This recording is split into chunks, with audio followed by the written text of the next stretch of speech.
Hello, good morning. Good morning, ma'am. Good morning, ma'am. Good morning.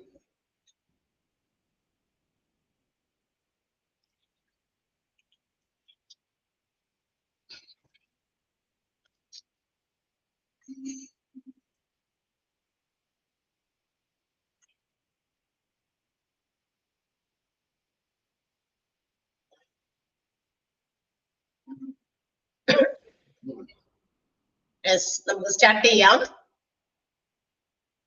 ഇന്ന് നമുക്ക് 1.5 മണിക്കൂർ ഒറ്റ സ്ട്രെച്ചിലുള്ള ക്ലാസ് ഉണ്ടാവുള്ളൂ കേട്ടോ. ഇറ്റ് മീൻസ് ഞാൻ കണ്ടിന്യൂ ചെയ്യാണ് 1.5 മണിക്കൂർ കൂടി. ആതിര മിസ് ഇന്നില്ല, ആതിര മിസ്സിന്റെ അവരുടെ ഒരു ഹാഫ് പോർഷൻ കൂടി എടുത്താൽ നമ്മുടെ പോർഷൻ അത്രയും കൂടെ മുന്നോട്ട് പോയിക്കോളൂല്ലോ കേട്ടോ.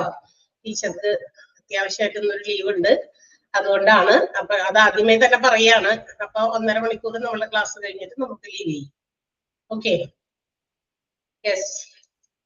അപ്പൊ നമ്മള് കഴിഞ്ഞ ക്ലാസ്സിൽ നിർത്തിയത് എവിടെയാ? Filing methods and storage of medical records അല്ലേ? മെഡിക്കൽ റെക്കോർഡ് എങ്ങനെയാണ് ഫയലാക്കി സ്റ്റോർ ചെയ്യുന്നത്, അതിന്റെ ചില രീതികളാണ്. എല്ലാവരും ഒരേ രീതി തന്നെ ഫോളോ ചെയ്യണമെന്നില്ല. According to the hospitals rules and regulations or terms and conditions. ഓരോ ഹോസ്പിറ്റൽസിലും അതിൻ്റെതായ ടേംസ് ആൻഡ് കണ്ടീഷൻസ് പ്രകാരം അല്ലെങ്കിൽ റൂൾസ് പ്രകാരം ഓരോ എന്താ പറയാ ഹോസ്പിറ്റൽസിനും അവരുടേതായ രീതിയിൽ അവരുടെ മെഡിക്കൽ റെക്കോർഡുകൾ സ്റ്റോർ ചെയ്യാം. And it depends upon any of the following. ഈ പറയുന്ന 5 ഏതെങ്കിലുമൊക്കെ രീതിയിലായിരിക്കും അവിടുത്തെ മെഡിക്കൽ റെക്കോർഡ്സ് കീപ്പ് ചെയ്യുന്നത്, സ്റ്റോർ ചെയ്യുന്നത്. അപ്പൊ അതുമായി ബന്ധപ്പെട്ടിട്ടുള്ള ഒരു 5 മെത്തേഡാണ് ഫയലിംഗ് സിസ്റ്റം മെത്തേഡ് അല്ലെങ്കിൽ മെഡിക്കൽ റെക്കോർഡ് സ്റ്റോറേജ് സിസ്റ്റം. എങ്ങനെയൊക്കെയാണ്, ഏതൊക്കെ രീതിയിൽ അത് ചെയ്യാം എന്നുള്ളതാണ് നമ്മളിനി കണ്ടുപിടിക്കാൻ പോകുന്നത്. അപ്പൊ ഏതൊക്കെയായിരുന്നു പറഞ്ഞു അല്ലെ? There are 5 methods of numbering and filing system of medical records. Medical റെക്കോർഡുകൾ നമ്പർ ഇട്ട് ഇങ്ങനെ ഫയൽ ചെയ്ത് സൂക്ഷിക്കാനുള്ള 5 രീതികളിൽ ഒന്ന് serial numbering and filing system, അടുത്തത് unit numbering and filing system, അടുത്തത് സ്ട്രേറ്റ് ന്യൂമറിക് ഫയലിംഗ്, അടുത്തത് terminal digit filing and middle digit filing. ഇങ്ങനെയൊക്കെയാണ്. ഈ രീതികളിലാണ് എന്ത് ചെയ്യുന്നത്, മെഡിക്കൽ റെക്കോർഡുകൾ അവർക്ക് ഹോസ്പിറ്റൽസുകാർക്ക് സൂക്ഷിക്കാൻ പറ്റുന്നത്. ഇത് നമ്മൾ പറയുമ്പോൾ ഒരു കാര്യം ആലോചിക്കുക.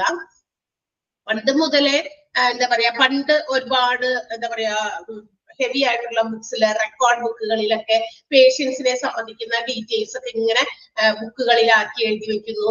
അതല്ല, ബുക്കുകളിലല്ലാതെ അവരുടെ പേഷ്യന്റിന്റെ ഓരോ ചാർട്ടുകളാണെങ്കിൽ അതിങ്ങനെ ഫയൽ ചെയ്ത് വെക്കുമ്പോൾ അതിന് ഓരോ പ്രത്യേകം, ഇതെല്ലാം ഇങ്ങനെ ഫയലുകളിൽ ഇങ്ങനെ പേപ്പർ എന്താ പറയാ സേവിങ്സ് ആയിട്ടാണ് അവർ സ്റ്റോർ ചെയ്യുന്നത്. പേപ്പറിലാണ് എല്ലാം റെക്കോർഡ് ചെയ്ത് വെച്ചിരുന്നത്.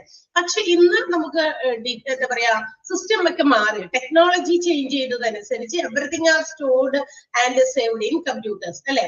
ഇലക്ട്രോണിക് കമ്പ്യൂട്ടറിന്റെ സഹായത്തോടെയാണ് ഇന്ന് ഈ പറയുന്ന കാര്യങ്ങളൊക്കെ സേവ് ചെയ്യുന്നത്. ഇതിനും ഒക്കെ ഫയലുകൾ ഉണ്ട്. അപ്പൊ ഓരോ ഫയല് അത് കമ്പ്യൂട്ടറിൽ സേവ് ചെയ്യുമ്പോഴാണെങ്കിലും ആ ഫയലിംഗ് സിസ്റ്റത്തിനൊക്കെ ഈ പറയുന്ന രീതികളിൽ ഏതെങ്കിലും എന്ത് ചെയ്യാം, ഉപയോഗിക്കാവുന്നതാണ്. അപ്പൊ പണ്ട് ഇങ്ങനെ ഒരുപാട് റാക്സ് ഒക്കെ ഹോസ്പിറ്റൽസിലേക്ക് ഞങ്ങൾ കയറി ചെന്ന് ഇങ്ങനെ ഫാർമസിയിലോ അല്ലെങ്കിൽ എന്താ പറയാ ഫാർമസിയിലോ അതെ ഇതുപോലെ ഇങ്ങനെ ഓരോ റാക്കിൽ നമ്മളുടെ മരുന്നുകൾ വെച്ചിരിക്കുന്നത് പോലെ ഈ ഹോസ്പിറ്റൽസിന്റെ രജിസ്ട്രേഷൻ പോയിന്റിൽ നമ്മൾ ചെന്ന് കഴിഞ്ഞാൽ ഓരോ റാക്കാണ്. ഈ റാക്കിനകത്ത് കുറെ ചാർട്ടുകളുടെ ഫയലുകളെ വെച്ചിരിക്കുന്നത്. അപ്പൊ അതിനൊരു നമ്പർ കൊടുക്കണം. അതിന്റെ ആ ഒരു ബേസിസിൽ തന്നെയാണ് നമുക്ക് ഈ തന്നിരിക്കുന്ന കാര്യങ്ങളോട്ട് ആ ഒരു ട്രഡീഷണൽ മെത്തേഡിന്റെ രീതിയിൽ തന്നെയാണ് ഇവിടെ തന്നേക്കുന്നത്. അപ്പൊ ഇതേ രീതിയിൽ തന്നെ നമുക്ക് എന്ത് ചെയ്യാം, കമ്പ്യൂട്ടറിലും ഒക്കെ സേവ് ചെയ്യാനൊക്കെ പറ്റും. അതിന് ഓരോ പാസ്വേഡ് വെച്ച് എന്നിട്ട് അതിനെ ലോക്ക് ചെയ്യുന്നു എന്ന് മാത്രം. ഓക്കെ, മനസ്സിലായോ? അപ്പൊ ഈ രീതികളാണ്. അപ്പൊ നമുക്ക് ഓരോന്നും എന്താണെന്ന് നോക്കാം. ഓരോ മെത്തേഡിന്റെ പ്രത്യേകതകൾ എന്തൊക്കെയാണെന്ന് കൊടുത്തിട്ടുണ്ട്. ഫസ്റ്റ് വൺ നമ്മൾ പറഞ്ഞത് serial numbering and filing system. Serial number കൊടുത്ത് ഫയൽ ചെയ്യുന്നു, ആ ഒരു സിസ്റ്റം ആണ്. അപ്പൊ എന്താണ് അതിന്റെ പ്രത്യേകത? ഇവിടെ ഈ ഒരു മെത്തേഡ് അനുസരിച്ച് in this method, in serial numbering method, the patient is given A new number when they reach for any health care facility. അപ്പൊ ഓരോ പ്രാവശ്യം ഓരോ ഒക്കേഷനിലും when the patient is coming to the hospital for any treatments അല്ലെ, ഏതെങ്കിലും തരത്തിലുള്ള ട്രീറ്റ്മെന്റിന് വേണ്ടി വരുമ്പോൾ ആ പേഷ്യന്റിന് ഒരു ന്യൂ നമ്പറുകൾ കൊടുത്തിരിക്കുകയാണ്. എന്ന് വെച്ചാൽ ഓരോ പ്രാവശ്യം വരുമ്പോഴും ഓരോ പുതിയ പുതിയ നമ്പറുകൾ കൊടുക്കുകയാണ്. മനസ്സിലായോ? അങ്ങനെ വരുമ്പോ ഇപ്പൊ ഒരു പേഷ്യന്റ് 3 പ്രാവശ്യമൊക്കെ ഹോസ്പിറ്റലിൽ വരികയാണെങ്കിൽ അതിന്റെ സെക്കൻഡ് പോയിന്റ് പറഞ്ഞാൽ if patient comes to the hospital 3 times, ഇത് 3 പ്രാവശ്യമായിട്ട് വരികയാണ്. 3 പ്രാവശ്യം രജിസ്ട്രേഷൻ പോയിന്റിൽ വരുമ്പോൾ they will be allotted 3 different numbers. അവർക്ക് എന്ത് കൊടുക്കും? 3 ഡിഫറെന്റ് നമ്പറുകൾ കൊടുക്കുകയാണ്. സീരിയൽ നമ്പറിംഗ് എന്ന് പറയുന്ന ഒരു രീതിയിലാണ് ഈ ഒരു എന്താ പറയാ സിസ്റ്റം, ഈ ഒരു ഫയലിംഗ് സിസ്റ്റം.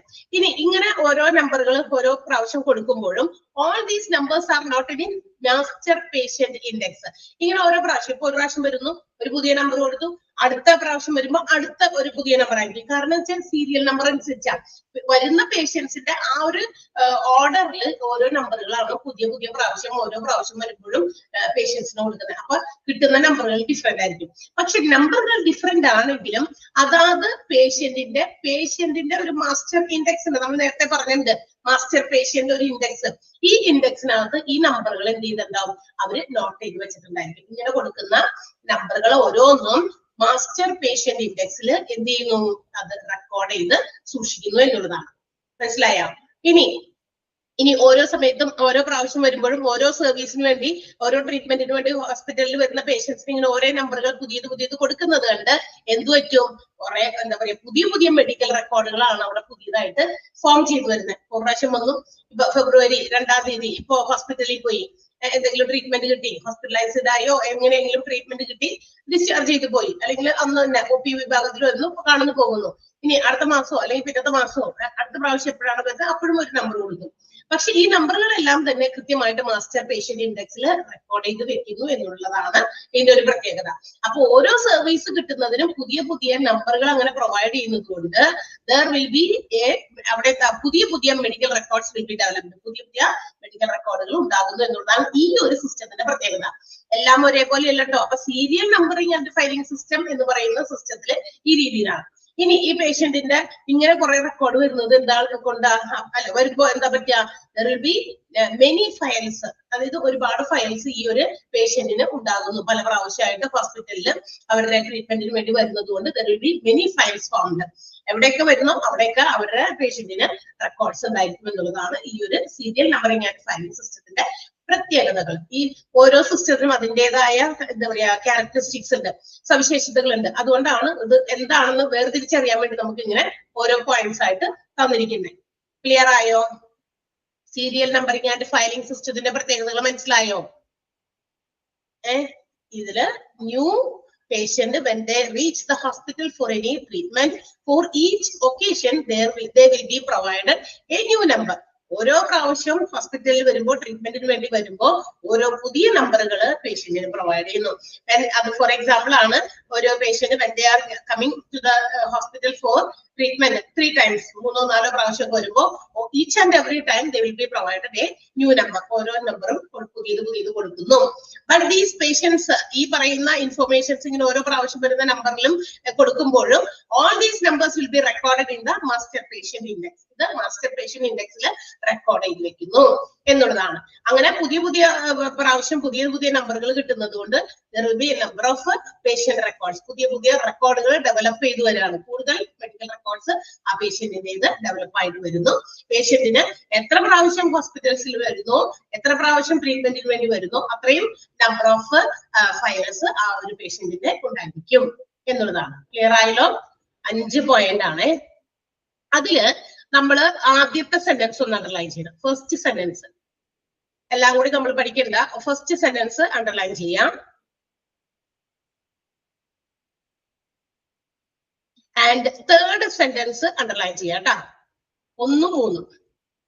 അപ്പൊ ഈ തേർഡ് സെന്റൻസ് നമുക്ക് എങ്ങനെ പഠിക്കേണ്ടി വരിക? അങ്ങനെ പഠിച്ചിട്ട് കാര്യമില്ല. All numbers allotted to a patient are record in the master patient index. കൊടുക്കുന്ന നമ്പറുകളെല്ലാം തന്നെ മാസ്റ്റർ പേഷ്യന്റ് ഇൻഡെക്സിൽ എന്ത് റെക്കോർഡ് ചെയ്യുന്നു എന്ന് പറയുമ്പോൾ അങ്ങനെ പറഞ്ഞിട്ട് കാര്യമില്ല. അത് ഏത് സിസ്റ്റത്തിലാണ് അങ്ങനെ ചെയ്യുന്നതെന്ന് വേണമല്ലോ. അപ്പൊ സീരിയസ് നമ്പറിംഗ് സിസ്റ്റം, അപ്പൊ അങ്ങനെയായിരിക്കും ചിലപ്പോ ഇൻ ഡാഷ് നമ്പറിംഗ് സിസ്റ്റം അല്ലെങ്കിൽ in dash system all numbers allotted to a patient are recorded in the master patient index. അല്ലെങ്കിൽ വേറെ രീതിയിലാകാം. In serial numbering system all numbers allotted to a patient are recorded in the dash. മനസ്സിലായോ? 2 രീതിയിലും ആ ചോദ്യം ചോദിക്കാം. അപ്പൊ അതൊന്ന് ചോദ്യം വരുന്ന രീതി ഒന്ന് പറഞ്ഞു മാത്രമാണ്. മനസ്സിലായോ നിങ്ങൾക്ക്? അങ്ങനെയാണ്. അല്ലാണ്ട് ഇപ്പൊ നമുക്ക് സീരിയൽ നമ്പറിംഗ് സിസ്റ്റത്തിന്റെ ക്യാരക്ടറിസ്റ്റിക്സ് എന്തൊക്കെയാണെന്ന് പറഞ്ഞ് ചോദ്യം ചോദിക്കാൻ പറ്റില്ലല്ലോ, അല്ലെ? കാരണം വെച്ചാൽ വലിയ സെന്റൻസുകളാണ്. അപ്പൊ ആ 2 സെന്റൻസ് നിങ്ങളൊന്ന് നോട്ട് ചെയ്യാം. എന്നിട്ട് അത് വരുന്ന രീതിയാണ് ഞാനിപ്പോ പറഞ്ഞ മോക്ക് ടെസ്റ്റിൽ ഇടാൻ പറ്റുകയാണെങ്കിൽ ഞാൻ അത് ഇട്ടോളാം. രണ്ട് ക്വസ്റ്റ്യൻസ് കൂടുതൽ തന്നു വെച്ച് ഇതിപ്പോ 1.5 മണിക്കൂർ എടുക്കാണല്ലോ. വേണമെങ്കിൽ അങ്ങനെ കിട്ടുകയാണെങ്കിൽ അങ്ങനെ ഇടാം. അപ്പൊ നിങ്ങൾക്കൊന്ന് മനസ്സിലാക്കാൻ പറ്റും. Okay okay. കഴിഞ്ഞ ദിവസം നമ്മൾ കുറച്ച് ക്വസ്റ്റ്യൻസ് മറ്റേ ഗൈഡിനകത്ത് തിരുത്തിയിരുന്നു ഞാൻ ക്ലാസ്സിൽ കയറിയിട്ട്. അത് നിങ്ങൾക്കല്ലല്ലേ അല്ലേ? ഞാൻ 2-3 ക്വസ്റ്റ്യൻസ് ഒന്ന് തിരുത്താനുണ്ട്. ഞാൻ പറഞ്ഞുതരാം കേട്ടോ. എക്സാം എടുക്കാറാവുമ്പോ ഒരു ഗൈഡില് നിങ്ങൾക്കല്ലാതെ തിരുത്തിയിരിക്കുന്നത് വേറെ ക്ലാസ്സിലാണ്. പെട്ടെന്ന് ഞാനിപ്പോ അത് ഓർത്തതാ. അപ്പൊ ഞാൻ അതൊന്ന് തിരുത്തി തരാം. 2-3 ക്വസ്റ്റ്യൻസിൽ ചില സ്പെല്ലിംഗ് മിസ്റ്റേക്സോ അങ്ങനെ എന്തൊക്കെയോ ചില മിസ്റ്റേക്സ് ആയിട്ട് കിടക്കുന്നുണ്ട് ഗൈഡില്. എക്സാം ആകുമ്പോൾ നിങ്ങളത് റെഫർ ചെയ്യുമല്ലോ. അപ്പൊ ആൻസർ തെറ്റാൻ പാടില്ല. അപ്പൊ അതുകൊണ്ട് ഞാനത് ആ സമയമാകുമ്പോഴേക്കും പറഞ്ഞു തന്നോളാം കേട്ടാ. കേക്കണ്ട പറയുന്നതൊക്കെ. യെസ്. ഓക്കെ. അപ്പൊ നമ്മളുടെ സീരിയൽ നമ്പറിംഗ് സിസ്റ്റത്തിൽ ഫസ്റ്റും തേർഡും സെന്റൻസ് ആണ് മോസ്റ്റ് ഇമ്പോർട്ടന്റ് ആയിട്ട് നിങ്ങൾ നോക്കേണ്ടതും വായിക്കേണ്ടതും. ബാക്കിയുള്ളതൊക്കെ മനസ്സിലാക്കി വെക്കുക. അതിൽ രണ്ടിലും എല്ലാം കൂടി അടങ്ങിയിട്ടുണ്ട് ശരിക്കും പറഞ്ഞു കഴിഞ്ഞാൽ. ആ 2 പോയിന്റിൽ സീരിയൽ നമ്പറിംഗ് സിസ്റ്റത്തിന്റെ ഏറ്റവും ഇമ്പോർട്ടന്റ് ആയിട്ടുള്ള 2 ക്യാരക്ടറിസ്റ്റിക്സ് ആയതുകൊണ്ട് അത് അതിൽ എല്ലാം ഉണ്ട്. 2 കാര്യം തന്നെ ഓർത്താലും മതി. കാരണം ഈ സീരിയൽ നമ്പറിംഗ് സിസ്റ്റത്തിൽ ഓരോ പ്രാവശ്യം പേഷ്യന്റ് വരുമ്പോൾ ഓരോ പുതിയ നമ്പർ കൊടുക്കുന്നു. ആ ഓരോ പുതിയ നമ്പറുകളും എവിടെ എഴുതുന്നു? മാസ്റ്റർ പേഷ്യന്റ് ഇൻഡെക്സിൽ റെക്കോർഡ് ചെയ്യുന്നു. മനസ്സിലായി? അപ്പൊ എല്ലാവർക്കും അപ്പൊ അതിൽ നിന്ന് നമുക്ക് മനസ്സിലാക്കാൻ പറ്റും ഓരോ പ്രാവശ്യം വരുമ്പോൾ ഡിഫറെന്റ് നമ്പേഴ്സ് ആയതുകൊണ്ട് പല റെക്കോർഡുകൾ അവർക്ക് ഒരുപാട് ഫയൽസ് അവിടെ ക്രിയേറ്റ് ചെയ്യപ്പെടുന്നു എന്നുള്ളത് നമുക്ക് ഒബ്വിയസ്ലി നമുക്ക് തന്നെ ഓട്ടോമാറ്റിക്കലി ചിന്തിക്കാവുന്നതല്ലേ ഉള്ളൂ. ഓക്കെ. അടുത്ത system unit numbering and filing system ആണ്. ഈ മെഡിക്കൽ റെക്കോർഡ് സൂക്ഷിക്കുന്ന മറ്റൊരു രീതിയാണ് unit numbering. As the name indicates, unit എന്ന് പറഞ്ഞാൽ എന്തായിരിക്കും? അപ്പൊ യൂണിറ്റ് എന്ന് പറഞ്ഞാൽ എന്തായിരിക്കും? ഒരെണ്ണം ഉണ്ടാവുള്ളൂ. മറ്റേത് സീരിയൽ നമ്പറിംഗ് ആണ്. എന്ന് വെച്ചാൽ ഓരോ പേഷ്യന്റ് വരുന്ന ആ ക്രമത്തിനനുസരിച്ച് എന്ത് ചെയ്യും? ഇപ്പൊ ഇന്നൊരു പേഷ്യന്റ് വന്നു, പിന്നെ ആ പേഷ്യന്റ് വരുന്നത് 2-3 ദിവസം കഴിഞ്ഞു, അല്ലെങ്കിൽ അടുത്ത മാസമാണെങ്കിൽ ആ സമയത്തുള്ള നമ്പർ ഏതാണോ ആ നമ്പർ ആയിരിക്കും അന്നേരം പ്രൊവൈഡ് ചെയ്യുക. ആ സീരിയൽ നമ്പർ അങ്ങനെ തന്നെ സീക്വൻഷ്യൽ ഓർഡറിൽ അങ്ങനെ കടന്നു പോകും. മനസ്സിലായോ? അപ്പൊ ചിലപ്പോ 001 എന്ന് പറയുന്ന ഒരു നമ്പർ ആയിരുന്നു ഒരു ദിവസം വന്നപ്പോൾ കിട്ടിയ. പിന്നെ ചിലപ്പോ അടുത്ത മാസം വരുമ്പോ ചിലപ്പോ കിട്ടുന്നത് 1004 എന്നൊക്കെ ആയിരിക്കും. മനസ്സിലായോ? അപ്പൊ ഓരോ പ്രാവശ്യം മാറി മാറി വരും നമ്പർ. ആ സീരിയൽ ഓർഡറിൽ തന്നെ ആ സീക്വൻഷ്യൽ ഓർഡറിൽ വരുന്ന പേഷ്യൻസിന് അടുത്തടുത്ത നമ്പർ ആയിട്ട് അങ്ങോട്ട് പ്രൊവൈഡ് ചെയ്യും. അതുകൊണ്ടാണ് ഒരേ നമ്പർ കിട്ടില്ല. ഇവിടെ യൂണിറ്റ് നമ്പറിംഗ് ആൻഡ് ഫയലിംഗ് സിസ്റ്റത്തില് for the first admission, first ആയിട്ട് വരുമ്പോ പേഷ്യന്റിന് ഒരു നമ്പർ അങ്ങോട്ട് ലൊക്കേറ്റ് ചെയ്യും. And that number will be retained for their subsequent admissions or treatment. ആ നമ്പർ തന്നെ അവിടെ നിലനിർത്തും, റിറ്റെയിൻ ചെയ്യും. എവിടെ? സബ്സിക്വന്റ് ആയിട്ട് പിന്നീട് വരുന്ന ട്രീറ്റ്മെന്റിനോ അല്ലെങ്കിൽ അഡ്മിറ്റ് ആകാനോ വരുന്ന ഓരോ സമയത്തും that number will be used. ആ ഒരൊറ്റ നമ്പറേ ഉപയോഗിക്കുന്നുള്ളൂ. അതുകൊണ്ടാണ് അതിന് ആ പേര് വന്നത് യൂണിറ്റ് നമ്പറിംഗ് സിസ്റ്റം. ക്ലിയർ ആയോ? സീരിയൽ നമ്പറിംഗിൽ നിന്ന് യൂണിറ്റ് നമ്പറിനുള്ള വ്യത്യാസം മനസ്സിലായോ? ക്ലിയർ അല്ലേ? മനസ്സിലാവാതെ പോകരുത്. കാര്യം മനസ്സിലാക്കി വെക്കുക. കാരണം നമ്മൾ ഹോസ്പിറ്റൽസിൽ മെഡിക്കൽ റെക്കോർഡ്സ് ഒക്കെ ആയിട്ടൊക്കെ ചിലപ്പോൾ നമുക്ക് ഹാൻഡിൽ ചെയ്യേണ്ടി വരും. അപ്പൊ നമുക്ക് അറിഞ്ഞിരിക്കണം ഇങ്ങനെയുള്ള സിസ്റ്റംസ് ഒക്കെ ഉണ്ടെന്ന് നമ്മൾ പഠിച്ചതാണ് എന്നുള്ളത്. മനസ്സിലായോ? അപ്പൊ അവിടെ ആ ഹോസ്പിറ്റൽസ് ഏത് രീതിയിലാണ് അവിടെ മെഡിക്കൽ റെക്കോർഡ്സ് കീപ്പ് ചെയ്യുന്നത്, സേവ് ചെയ്യുന്നത്, സ്റ്റോർ ചെയ്യുന്നതൊക്കെ നിങ്ങൾക്ക് മനസ്സിലാക്കാൻ പറ്റും. ഓക്കെ. അപ്പൊ പേഷ്യന്റിന് for the first admission, for the first treatment ആദ്യമായിട്ട് വരുന്ന സമയത്ത് അവർക്ക് ഒരു നമ്പർ കൊടുക്കുന്നു. ആ നമ്പർ തന്നെയായിരിക്കും സബ്സിക്വന്റ് ആയിട്ടുള്ള ട്രീറ്റ്മെന്റിനോ അഡ്മിഷൻസിനോ വേണ്ടിയിട്ട് പേഷ്യൻസ് ഹോസ്പിറ്റലിൽ വരുമ്പോൾ പ്രൊവൈഡ് ചെയ്യുന്നത്. അത് തന്നെ ഉപയോഗിക്കാൻ പറ്റും അവർക്ക്. മനസ്സിലായി? ഒരു നമ്പർ കൊടുത്തു, ആ നമ്പർ തന്നെ അങ്ങനെ കൊടുക്കുന്നു. യൂണിറ്റ് നമ്പറിംഗിന്റെ മറ്റൊരു പ്രത്യേകത there will be only single record. അപ്പൊ ഈ നമ്പറിലുള്ള ആ പേഷ്യന്റ് എത്ര പ്രാവശ്യം വരുന്നു അതെല്ലാം കൊണ്ടത് ഈ നമ്പറിൽ തന്നെ വെച്ചിട്ട് എന്ത് ചെയ്യും? ആ പേഷ്യന്റിന്റെ റെക്കോർഡായിട്ട് എന്താ പറയാ അവിടെ ഒരു ഫുൾ ഡാറ്റ ഓഫ് ഇൻഫോർമേഷൻ, ഒരു ഫുൾ ഇൻഫോർമേഷൻ ആ പേഷ്യന്റിനെ സംബന്ധിക്കുന്നത് കിട്ടാൻ വേണ്ടിയിട്ട് അതിനുവേണ്ടി ഒരു യൂണിറ്റ് ഓഫ് റെക്കോർഡായിട്ട് കീപ്പ് ചെയ്യുന്നു. മനസ്സിലായി? കാരണം ഓരോ പ്രാവശ്യം വരുമ്പോഴും ഇതേ നമ്പർ വെച്ചിട്ടാണ് ആൾക്ക് ട്രീറ്റ്മെന്റ് കൊടുക്കുന്നത്, അല്ലെങ്കിൽ ഇപ്പൊ അഡ്മിഷൻ ആണെങ്കിൽ അഡ്മിഷൻ കൊടുക്കുന്നത്, അത് അതേ നമ്പറാണ്. അപ്പൊ ഈ നമ്പറിൽ വരുന്ന അതേ പേഷ്യന്റിന്റെ എല്ലാ ഡാറ്റയിലും കമ്പോസിറ്റ് ചെയ്ത് ഒരുമിച്ച് ട്രീറ്റ് ചെയ്ത ഒരൊറ്റ റെക്കോർഡായിട്ട്, സിംഗിൾ റെക്കോർഡായിട്ട് കീപ്പ് ചെയ്യാനായിട്ട് ഹോസ്പിറ്റൽസിന് സാധിക്കുമെന്നുള്ളതാണ്. മനസ്സിലായോ? അപ്പൊ എവിടെയൊക്കെ സർവീസ് കിട്ടിയിട്ടുണ്ടോ? ഇപ്പൊ ഒ പി ഡിപ്പാർട്ട്മെന്റിൽ വന്നു, എന്തെങ്കിലും ടെസ്റ്റ് ചെയ്യാനുണ്ടെങ്കിൽ ലബോറട്ടറിയിൽ പോയി, ഫാർമസിയിൽ എവിടെയൊക്കെ ഉണ്ടോ അതെല്ലാം കളക്ട് ചെയ്ത് ഒരു കമ്പോസിറ്റ് ഡാറ്റയായിട്ട് സിംഗിൾ റെക്കോർഡായിട്ട് will be kept in the medical records department. Medical records ഡിപ്പാർട്ട്മെന്റിൽ അങ്ങനെയായിരിക്കും വെക്കുക. മനസ്സിലായോ?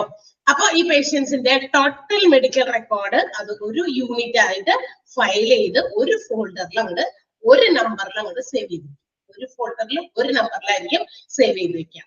ക്ലിയർ ആയോ? യൂണിറ്റ് നമ്പറിംഗ് ആൻഡ് ഫയലിംഗ് സിസ്റ്റത്തിന്റെ പ്രത്യേകതകളാണ് ഇതെല്ലാം. ക്ലിയർ ആയോ?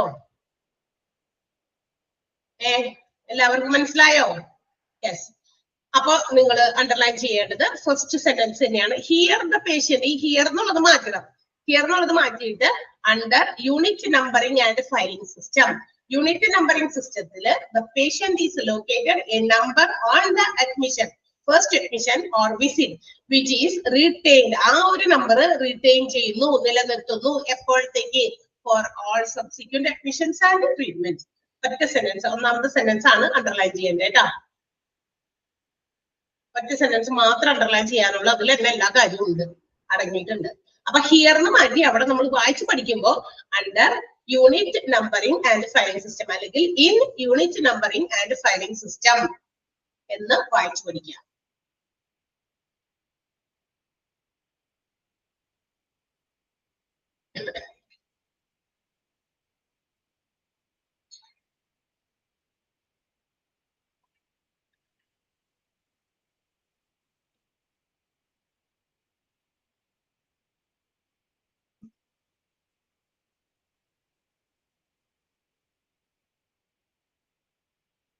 ഓക്കെ, അണ്ടർലൈൻ ചെയ്തില്ലേ? അടുത്ത മെത്തേഡാണ് സ്ട്രെയിറ്റ് ന്യൂമറിക് ഫയലിംഗ് ആണ്. സ്ട്രെയിറ്റ് നേരെ വാർന്നുള്ള ഒരു രീതിയിലുള്ള ഒരു ഫയലിംഗ് സിസ്റ്റം ആണ്. ഇൻ ദ സിസ്റ്റം ഈ ഒരു എന്താ പറയാ സിസ്റ്റം അനുസരിച്ച് ഫയലിംഗ് ഓഫ് റെക്കോർഡ്സ് ഫയൽ ചെയ്യുന്നത് according to the accurate chronological order as per the medical record number.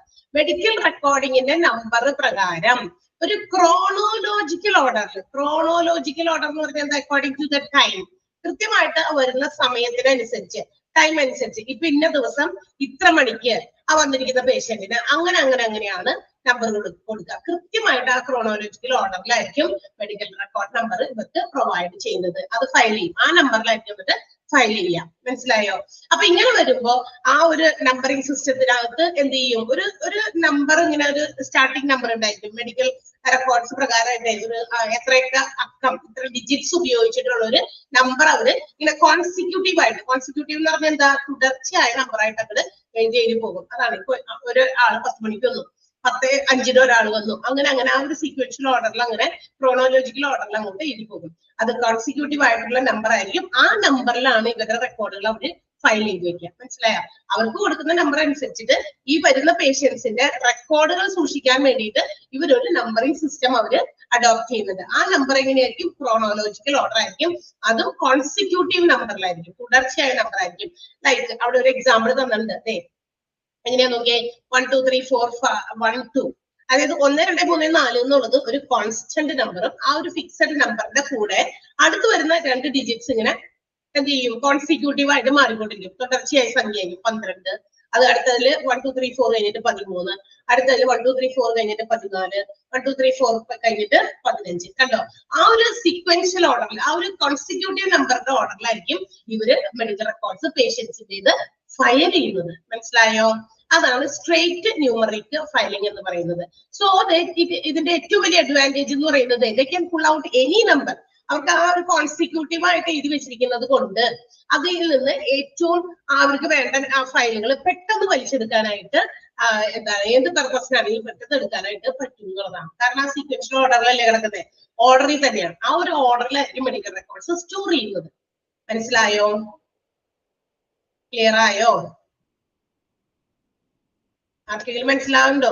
മനസ്സിലാകാത്തതുണ്ടോ? Straight numeric ഫയലിങ്ങിനകത്ത് consecutive ആയിട്ടുള്ള നമ്പേഴ്സ് ക്രോണോളജിക്കൽ ഓർഡറിലായിരിക്കും റെക്കോർഡായിട്ട് സൂക്ഷിക്കുക, അവര് ഫയൽ ചെയ്ത് സൂക്ഷിക്കുന്നത്. അതൊരു സീക്വൻഷ്യൽ മാത്രമല്ല, കോൺസിക്യൂട്ടീവ് നമ്പർ ഓർഡറിലായിരിക്കും.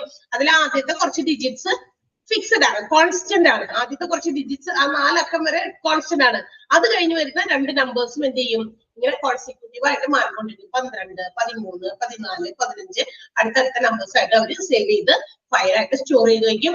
ഐദർ മാനുവൽ ആയിരിക്കാം, ചിലപ്പോൾ അത് ഇലക്ട്രോണിക് കമ്പ്യൂട്ടറിന്റെ ഇതിനകത്തായിരിക്കാം. അപ്പൊ ഇലക്ട്രോണിക് കമ്പ്യൂട്ടേഴ്സിലാണെങ്കിൽ ഇതൊരു ഫോൾഡർ ആയിട്ട് മാറ്റി ഇതിനകത്ത് വരുന്ന എല്ലാം ഈ നമ്പറിട്ട് അങ്ങനെ ഓരോന്ന് അടുത്തടുത്ത ഫോൾഡറിൽ ഫയൽ ചെയ്തു. മനസ്സിലായല്ലോ? മനസ്സിലായില്ലേ സ്ട്രെയിറ്റ് ന്യൂമറിക്കിന്റെ പ്രത്യേകത? ഓക്കെ, അപ്പൊ സ്ട്രെയിറ്റ് ന്യൂമറിക് മീൻസ് അതൊന്ന് അണ്ടർലൈൻ ചെയ്യാം. First sentence, means to filing of records in accurate chronological order as per to medical record number. Medical record number അനുസരിച്ചിട്ട് കോൺസിക്യൂട്ടീവ് ആയിട്ടുള്ള നമ്പർ ആയിട്ട് സേവ് ചെയ്ത് വെക്കും. ഇനിയില്ലേ ചിലപ്പോഴൊക്കെ ചോദിക്കുന്ന രണ്ടാമത്തെ സെന്റൻസ് കൂടി അണ്ടർലൈൻ ചെയ്യണം. കാരണം ആ ഒരു എന്താ പറയാ എക്സാമ്പിൾ പോലെ ഇങ്ങനെ തന്നിട്ട് അത് ഏത് രീതിയിലുള്ള ഫയലിംഗ് സിസ്റ്റത്തിൽ വരുന്നതാണെന്ന് ചോദിക്കാറുണ്ട് കേട്ടോ. അത് ഏത് രീതിയിലുള്ള ഫയലിംഗ് സിസ്റ്റം, സീരിയൽ നമ്പറിംഗ് ആണോ, യൂണിറ്റ് നമ്പറിംഗ് ആണോ, സ്ട്രേറ്റ് ന്യൂമറിക് ആണോ, അങ്ങനെ ഓപ്ഷൻ ഇട്ട് ചോദിക്കാറുണ്ട്. സോ അതുകൊണ്ട് നിങ്ങൾ ആ രണ്ടാമത്തെ പോയിന്റ് ഒന്ന് അണ്ടർലൈൻ ചെയ്യാം. അത് എക്സാമ്പിൾ ആയിട്ട് ചോദിക്കും ഇത് ഏത് ടൈപ്പ് ഓഫ് നമ്പറിംഗ് സിസ്റ്റം ആണ്, അല്ലെങ്കിൽ ഏത് type of storage of medical records ആണ് എന്ന് ചോദിക്കും. ഏതിൽ വരുന്നതാന്ന് ക്ലിയർ ആയോ?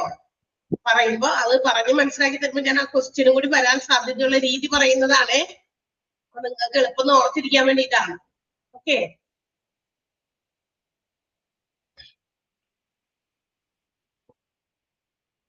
ഓക്കെ. അടുത്തത്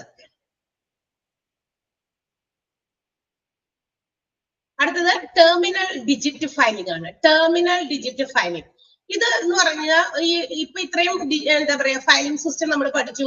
serial numbering, unit numbering, straight numeric method ഒക്കെ പഠിച്ചില്ലേ. ഇതില് കുറച്ചുകൂടി നല്ലത്, കുറച്ച് അഡ്വാൻറ്റേജസ് ആയിട്ടുള്ള ഒരു സ്റ്റോറിംഗ് ഓഫ് മെഡിക്കൽ റെക്കോർഡ്സ് എന്ന് പറയുന്നത് ടെർമിനൽ ഡിജിറ്റ് ഫയലിംഗ് ആണ്. അത് കുറച്ച് സിമ്പിളും ആണ്, പക്ഷെ എന്നാൽ എന്നാൽ അത് അക്യുറേറ്റും ആണ്. കുറച്ച് കൃത്യതയൊക്കെ കൂടുതൽ വരുന്നത് ഈ ഒരു മെത്തേഡിനാണെന്നാണ് പറയുന്നത്.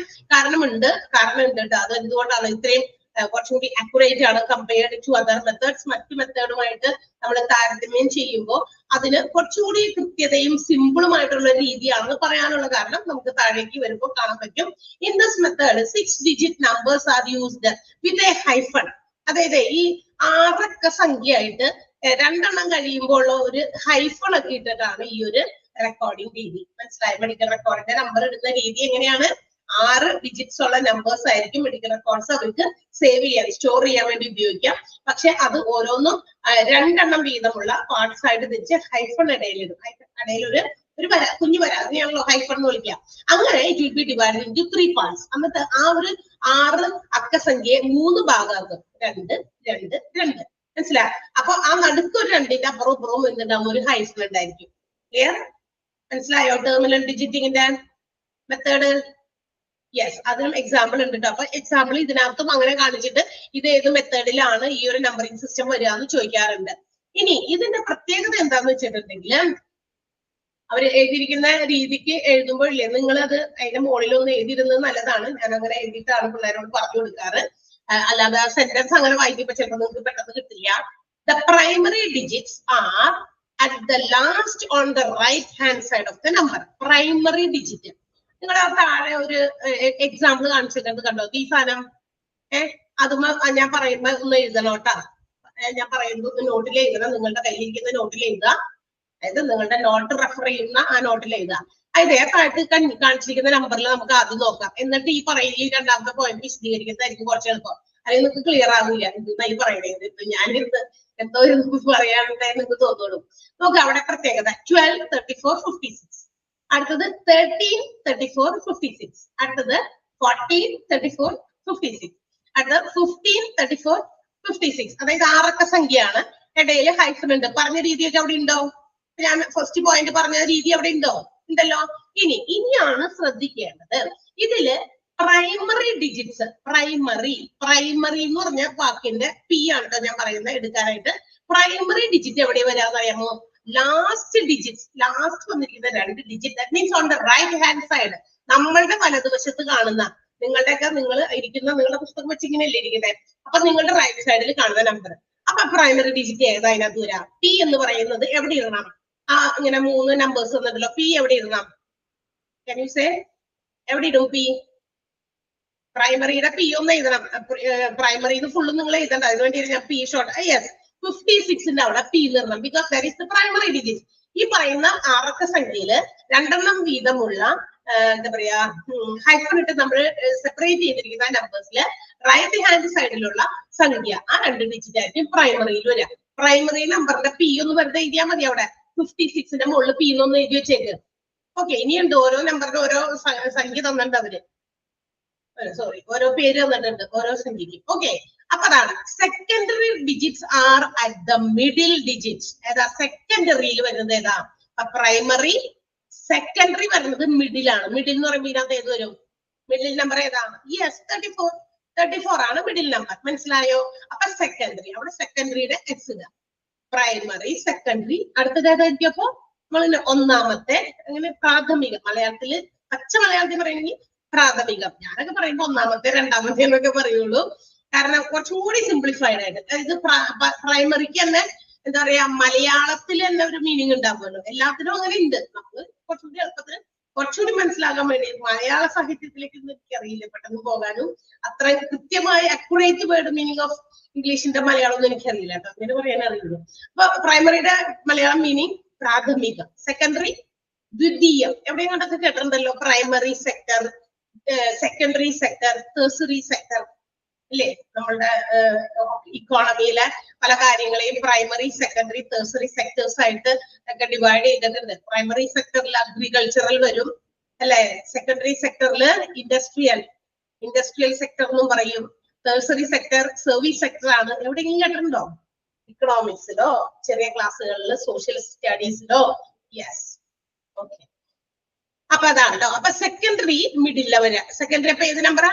സെക്കൻഡറിനകത്ത് വന്നിരിക്കുന്നത് ഏത് നമ്പറാ? മിഡിൽ വന്നിരിക്കുന്നത് 34. Not change.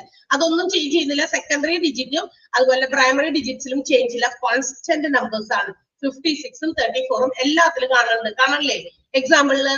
Okay. And the tertiary digit എന്ന് പറയുന്നത് on the left hand side of the number.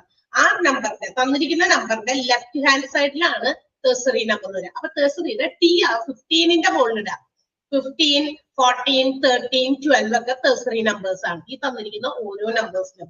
Clear ആയോ?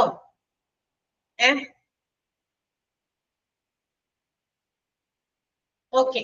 അപ്പൊ അതാണ് നമ്മളുടെ എന്താ പറയാ വരുന്ന മാറ്റം. അപ്പൊ ഈ നമ്പറുകൾ ഇങ്ങനെയായിരിക്കും ഓർഡറിൽ വരിക. ഏത് സിസ്റ്റത്തിലാണ് ഇത്? ഏതിലാണ്? ടെർമിനൽ ഡിജിറ്റ് നമ്പറിംഗ് സിസ്റ്റത്തിൽ വരുന്നത്. ഓക്കെ. അപ്പൊ നമ്മളുടെ ഈ ലാസ്റ്റത്തെ ടേഴ്സറി ഡിജിറ്റുകൾ എന്ത് ചെയ്യും? ഇങ്ങനെ മാറിക്കൊണ്ടിരിക്കും. ടേഴ്സറി ഡിജിറ്റ് എപ്പോഴും ചേഞ്ച് ചെയ്തുകൊണ്ടിരിക്കും, ഓരോ റെക്കോർഡുകൾ മാറുന്നതനുസരിച്ച്. ക്ലിയർ ആയോ? മനസ്സിലായോ? അപ്പൊ ഞാൻ പറയാം. ഒന്നാമത്തെ നിങ്ങൾ അണ്ടർലൈൻ ചെയ്യേണ്ടത് എന്താ പറയാ, ഈ സെക്കൻഡ് സെന്റൻസ് ആണ് കേട്ടോ. സെക്കൻഡ് സെന്റൻസ് ആണ് അണ്ടർലൈൻ ചെയ്യേണ്ടത്. ഫസ്റ്റ് അല്ല. Simple method and actual method എന്ന് പറയുന്ന രീതി അതല്ല. യൂഷ്വലി a 6-digit number കണ്ടല്ലോ. അപ്പൊ ചോദിക്കും usually a 6-digit number is used and divided with a hyphen into 3 parts. Each part containing 2 digits is in dash method. ഏത് മെത്തേഡിലാണ് എന്ന് ചോദിക്കാം. അതുകൊണ്ട് ആ സെന്റൻസ് അണ്ടർലൈൻ ചെയ്യണം. പിന്നെ നമ്മളുടെ എക്സാമ്പിൾ തന്നിട്ട് ചോദിക്കും ഇത് ഏത് മെത്തേഡിലാണ് എന്ന് ചോദിക്കും. മനസ്സിലായോ? പിന്നെ ചോദിക്കുന്നത് അതിൽ തന്നെ ഞാൻ നിങ്ങളോട് അതിനാണ് എക്സാമ്പിളിന്റെ അകത്ത് അത് എഴുതി വെക്കാൻ പറഞ്ഞേക്കണേ. ഏത്? ലാസ്റ്റ് കിടക്കുന്നത് ടേഴ്സറിയുടെ ടി, നടുക്ക് കിടക്കുന്നത് സെക്കൻഡറിയുടെ എസ്, ആദ്യം കിടക്കുന്നത് പ്രൈമറിയുടെ പി. കണ്ടല്ലോ? ഇങ്ങനെ പോണേ. ഇങ്ങനെ എവിടെ നിന്ന്? റൈറ്റിൽ നിന്ന് ലെഫ്റ്റിലേക്ക്. Primary, secondary, tertiary. ക്ലിയർ ആയോ? മൂന്നാമത്തേത് വരുന്നത് നമ്മൾ വായിക്കാൻ തുടങ്ങുന്നതിന്റെ ആദ്യ ഭാഗത്താണ് ടേഴ്സറി വരിക. ക്ലിയർ? അപ്പൊ ആ ചോദ്യം അവിടെ നിന്ന് വരാൻ സാധ്യതയുണ്ട്. എക്സാമ്പിൾ തന്നിട്ട് ഇത് ഏത് മെത്തേഡിലാണ്, അല്ലെങ്കിൽ പ്രൈമറി എവിടെയാണ് വരിക, ടെർമിനൽ ഡിജിറ്റ് മെത്തേഡിൽ പ്രൈമറി ഡിജിറ്റുകൾ എവിടെ വരും, അല്ലെങ്കിൽ സെക്കൻഡറി ഡിജിറ്റ് എവിടെ വരും, ടെർസറി ഡിജിറ്റ് എവിടെ വരും എന്ന് അറിയാൻ വേണ്ടിയിട്ടാണ് നിങ്ങളോട് ഞാൻ എന്ത് പറഞ്ഞത്? PST എന്ന് എഴുതാൻ പറഞ്ഞത്. PST ഫോർമാറ്റ് കേട്ടോ. ഇങ്ങോട്ട് വായിക്കാൻ TSP ഫോർമാറ്റ് അങ്ങനെ വരും. അങ്ങനെ ഞാൻ ചോദിക്കും. അപ്പൊ ചോദിക്കുമ്പോ നിങ്ങൾ വ്യക്തമായിട്ട് ഉത്തരം ചെയ്യണം കേട്ടാ. തിരിച്ചു മറിച്ചൊക്കെ ഞാൻ പറഞ്ഞിട്ടുണ്ട്. ഓക്കെ, ക്ലിയർ ആയോ? യെസ്. അടുത്തത് മിഡിൽ ഡിജിറ്റ് ഫയലിംഗ് ആണ് കേട്ടോ. മിഡിൽ ഡിജിറ്റ് ഫയലിംഗ് ആണ്. അപ്പൊ ഇവിടെ എന്താണ്? ചെറിയ വ്യത്യാസമൊക്കെ ഉണ്ടാവുള്ളൂ. മിഡിൽ ഡിജിറ്റ് ഫയലിംഗിൽ എങ്ങനെയാ നോക്കാം. ഇത് ടെർമിനൽ ഡിജിറ്റ് ഇപ്പൊ തൊട്ട് മുകളിൽ നമ്മൾ പഠിച്ചില്ലേ, അതിന്റെ ഒരു എന്താ പറയാ സബ്സ്റ്റിറ്റ്യൂട്ട്. അതിന് പകരം ഈ ഒരു മെത്തേഡും വേണമെങ്കിൽ ഹോസ്പിറ്റൽസിന് അഡോപ്റ്റ് ചെയ്യാം. അപ്പോ ടെർമിനൽ ഡിജിറ്റ് എന്ന് പറയുന്ന ഒരു actual and exact and simple method of filing system ആണ്. അതിന്റെ ഒരു വേറെ വേർഷൻ ആണ് ഏതെന്ന് പറയുന്നത് നമ്മളുടെ മിഡിൽ ഡിജിറ്റ് ഫയലിംഗ് എന്ന് പറയുന്നത്. അപ്പൊ സബ്സ്റ്റിറ്റ്യൂട്ട് ആയിട്ട് നമുക്ക് വേണമെങ്കിൽ ഉപയോഗിക്കാം. ഇവിടെയും പ്രൈമറി സെക്കൻഡറി തേഴ്സറി എന്താ പറയാ ഡിജിറ്റ്സ് ആയിട്ടാണ് വന്നിരിക്കുന്നത്. പ്രൈമറിയും സെക്കൻഡറി തേഴ്സറിയും തന്നെയാണ് വന്നിരിക്കുന്നത്. പക്ഷേ ഇവിടെ ചെറിയ വ്യത്യാസമുണ്ട്. ഈ ഡിജിറ്റുകൾ കണ്ടല്ലോ, അതുകൊണ്ടാണ് ഞാൻ പറഞ്ഞത് മാറിപ്പോകരുത്. ടെർമിനൽ ഡിജിറ്റില് TSP നമ്മൾ വായിക്കുന്ന സ്റ്റൈലാണ് അങ്ങനെ. നമ്മൾ സാധാരണ പറയുമ്പോഴാണെങ്കിൽ പ്രൈമറി അല്ലേ ആദ്യം പറയാം, പ്രൈമറി സെക്കൻഡറി തേഴ്സറി. നമ്മൾ എന്തെങ്കിലും ഒരു കാര്യം പറയുമ്പോൾ ഫസ്റ്റ് ഇത്, സെക്കൻഡ് ഇത്, തേർഡ് ഇത് എന്ന് പറയുന്നത് പോലെ പറയുന്ന രീതിയിലാണെങ്കിൽ പ്രൈമറി സെക്കൻഡറി തേഴ്സറി. അതേസമയം നമ്മൾ ആ എഴുതിയിരിക്കുന്നത് വായിക്കുകയാണെങ്കിൽ തേഴ്സറി അറ്റത്, സെക്കൻഡറി നടുക്ക്, പ്രൈമറി അറ്റത്. അതേതാ നമ്മളുടെ ടെർമിനൽ ഡിജിറ്റ് ഫയലിംഗിലാണ്. ഈ മെത്തേഡില് മിഡിൽ ഡിജിറ്റ് ഫയലിംഗില് ഇതുപോലെ തന്നെയാണ് പ്രൈമറി സെക്കൻഡറി തേഴ്സറി ഡിജിറ്റ്സ് ആയിട്ട് തന്നെയാണ് സൂചിപ്പിക്കുന്നത്. പക്ഷെ will be in different position മാറിപ്പോയി. Middle part of the digit ഇവിടെ എങ്ങനെയാ വരാന്നറിയാം, ഞാൻ പറയാം. നേരത്തെ പറഞ്ഞതുപോലെ തന്നെ നിങ്ങളുടെ എക്സാമ്പിളിലേക്ക് പോകും, അവിടെ ഒന്ന് അടയാളപ്പെടുത്തുക കേട്ടാ. എക്സാമ്പിളിലേക്ക് പോവുക, എന്നിട്ട് അടയാളപ്പെടുത്തിയതിന് ശേഷം നമുക്ക് ഞാൻ പറഞ്ഞുതരാം സെന്റൻസ്. അതാണ് നല്ലത്. ഈ എക്സാമ്പിൾ നോക്കി നമുക്ക് ലാസ്റ്റത്തെ പോയിന്റ് ഒന്ന് ക്ലിയർ ചെയ്തിട്ട് മോഡലിന്റെ പോയിന്റ് അത് ആ സാധനം തന്നെയാണ് എക്സ്പ്ലനേഷൻ ആയിട്ട് വന്നേക്കണേ. ക്ലിയർ ആയോ? അത് നമുക്ക് നോക്കാം എങ്ങനെ വരും എന്ന് അറിയാമോ. ഇതിനകത്ത് വരുന്നത് തേഴ്സറി എന്ന് പറയുന്നത് ലാസ്റ്റ്, അതായത് റൈറ്റ് ഹാൻഡ് സൈഡില് ലാസ്റ്റ് വരുന്നത് ഇവിടെ ഈ അറ്റത്ത്, അതായത് 01, 00, 99, 98, 97, 96 എന്ന് പറയുന്ന ആ ലാസ്റ്റ് 2 ഡിജിറ്റ്സ് ആണ് തേഴ്സറി ആയിട്ട് വരുന്നത്. തേഴ്സറി ഡിജിറ്റ്സ് മനസ്സിലായോ? ടീന്നിടാം, തേഴ്സറിയുടെ ടീടാം. അടുത്തത് പിന്നെ പ്രൈമറി ഇവിടെ വരാന്ന് പറയാമോ? ഇതിനകത്ത് പ്രൈമറി നടുക്കുന്നത്, പ്രൈമറി ഡിജിറ്റ്സ് വരുന്നത് നടുക്കാണ്.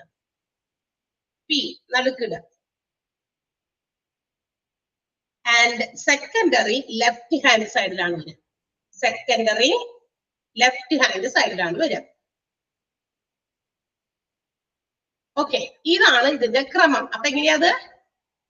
സെക്കൻഡറി അറ്റത്ത്, സെക്കൻഡറി, പ്രൈമറി, തേഴ്സറി. കണ്ടല്ലോ, അതായത് തേഴ്സറിയുടെയും സെക്കൻഡറിയുടെയും മിഡിൽ ആയിട്ട് നമ്മുടെ പ്രൈമറി വരും. അപ്പൊ നമ്പറിൽ നിങ്ങൾ അതൊന്ന് നോട്ട് ചെയ്താൽ ആ സാധനം തന്നെയാണ് രണ്ടാമത്തെ പോയിന്റിൽ വിശദീകരിച്ച് അവിടെ എഴുതിയിരിക്കുന്നത്. മനസ്സിലായിട്ടുണ്ടോ പറഞ്ഞത്? അപ്പൊ ഈ രീതിയും മറ്റേ ടെർമിനൽ ഡിജിറ്റ് രീതിയും ഒന്ന് തന്നെയാണോ എന്ന് പറഞ്ഞേ? ഒന്നാണോ? ഒന്നായിട്ട് തോന്നണ്ടോ നിങ്ങൾക്ക്? പറ. ഇല്ല, രണ്ടും രണ്ടാണല്ലോ. ആദ്യത്തെ അതായത് ടെർമിനലിൽ നമ്മൾ എങ്ങനെയാ പറഞ്ഞത്? തേഴ്സറി, സെക്കൻഡറി, പ്രൈമറി അല്ലെ? തേഴ്സറി അറ്റത്ത്, നടുക്ക് സെക്കൻഡറി, പിന്നത്തേത് പ്രൈമറി. ഓക്കെ, ഇപ്പൊ പറഞ്ഞത് എങ്ങനെയാ? സെക്കൻഡറി, തേഴ്സറി അറ്റത്തുകളിൽ രണ്ടിടത്തും നടുക്കാണ് പ്രൈമറി വരിക. എന്ന് വെച്ചാൽ SPT വരും. Yes, very good. SPT clear ആയിണ്ടാവും അല്ലെ? അതാ സെക്കൻഡ് പോയിന്റ് സെന്റൻസ് ആയിട്ട് പറഞ്ഞിരിക്കുന്നു. അപ്പൊ നിങ്ങൾ ആ ഫോർമാറ്റ് മറക്കരുത്. ആദ്യത്തേതിൽ പറഞ്ഞത് TSP എന്ന് പറയുന്ന ഫോർമാറ്റിലാണെങ്കിൽ രണ്ടാമത്തേതിൽ നമ്മൾ പറഞ്ഞത്, അതായത് മിഡിൽ ഡിജിറ്റിനകത്ത് വരുന്നത് SPT ഫോർമാറ്റ് ആണ്.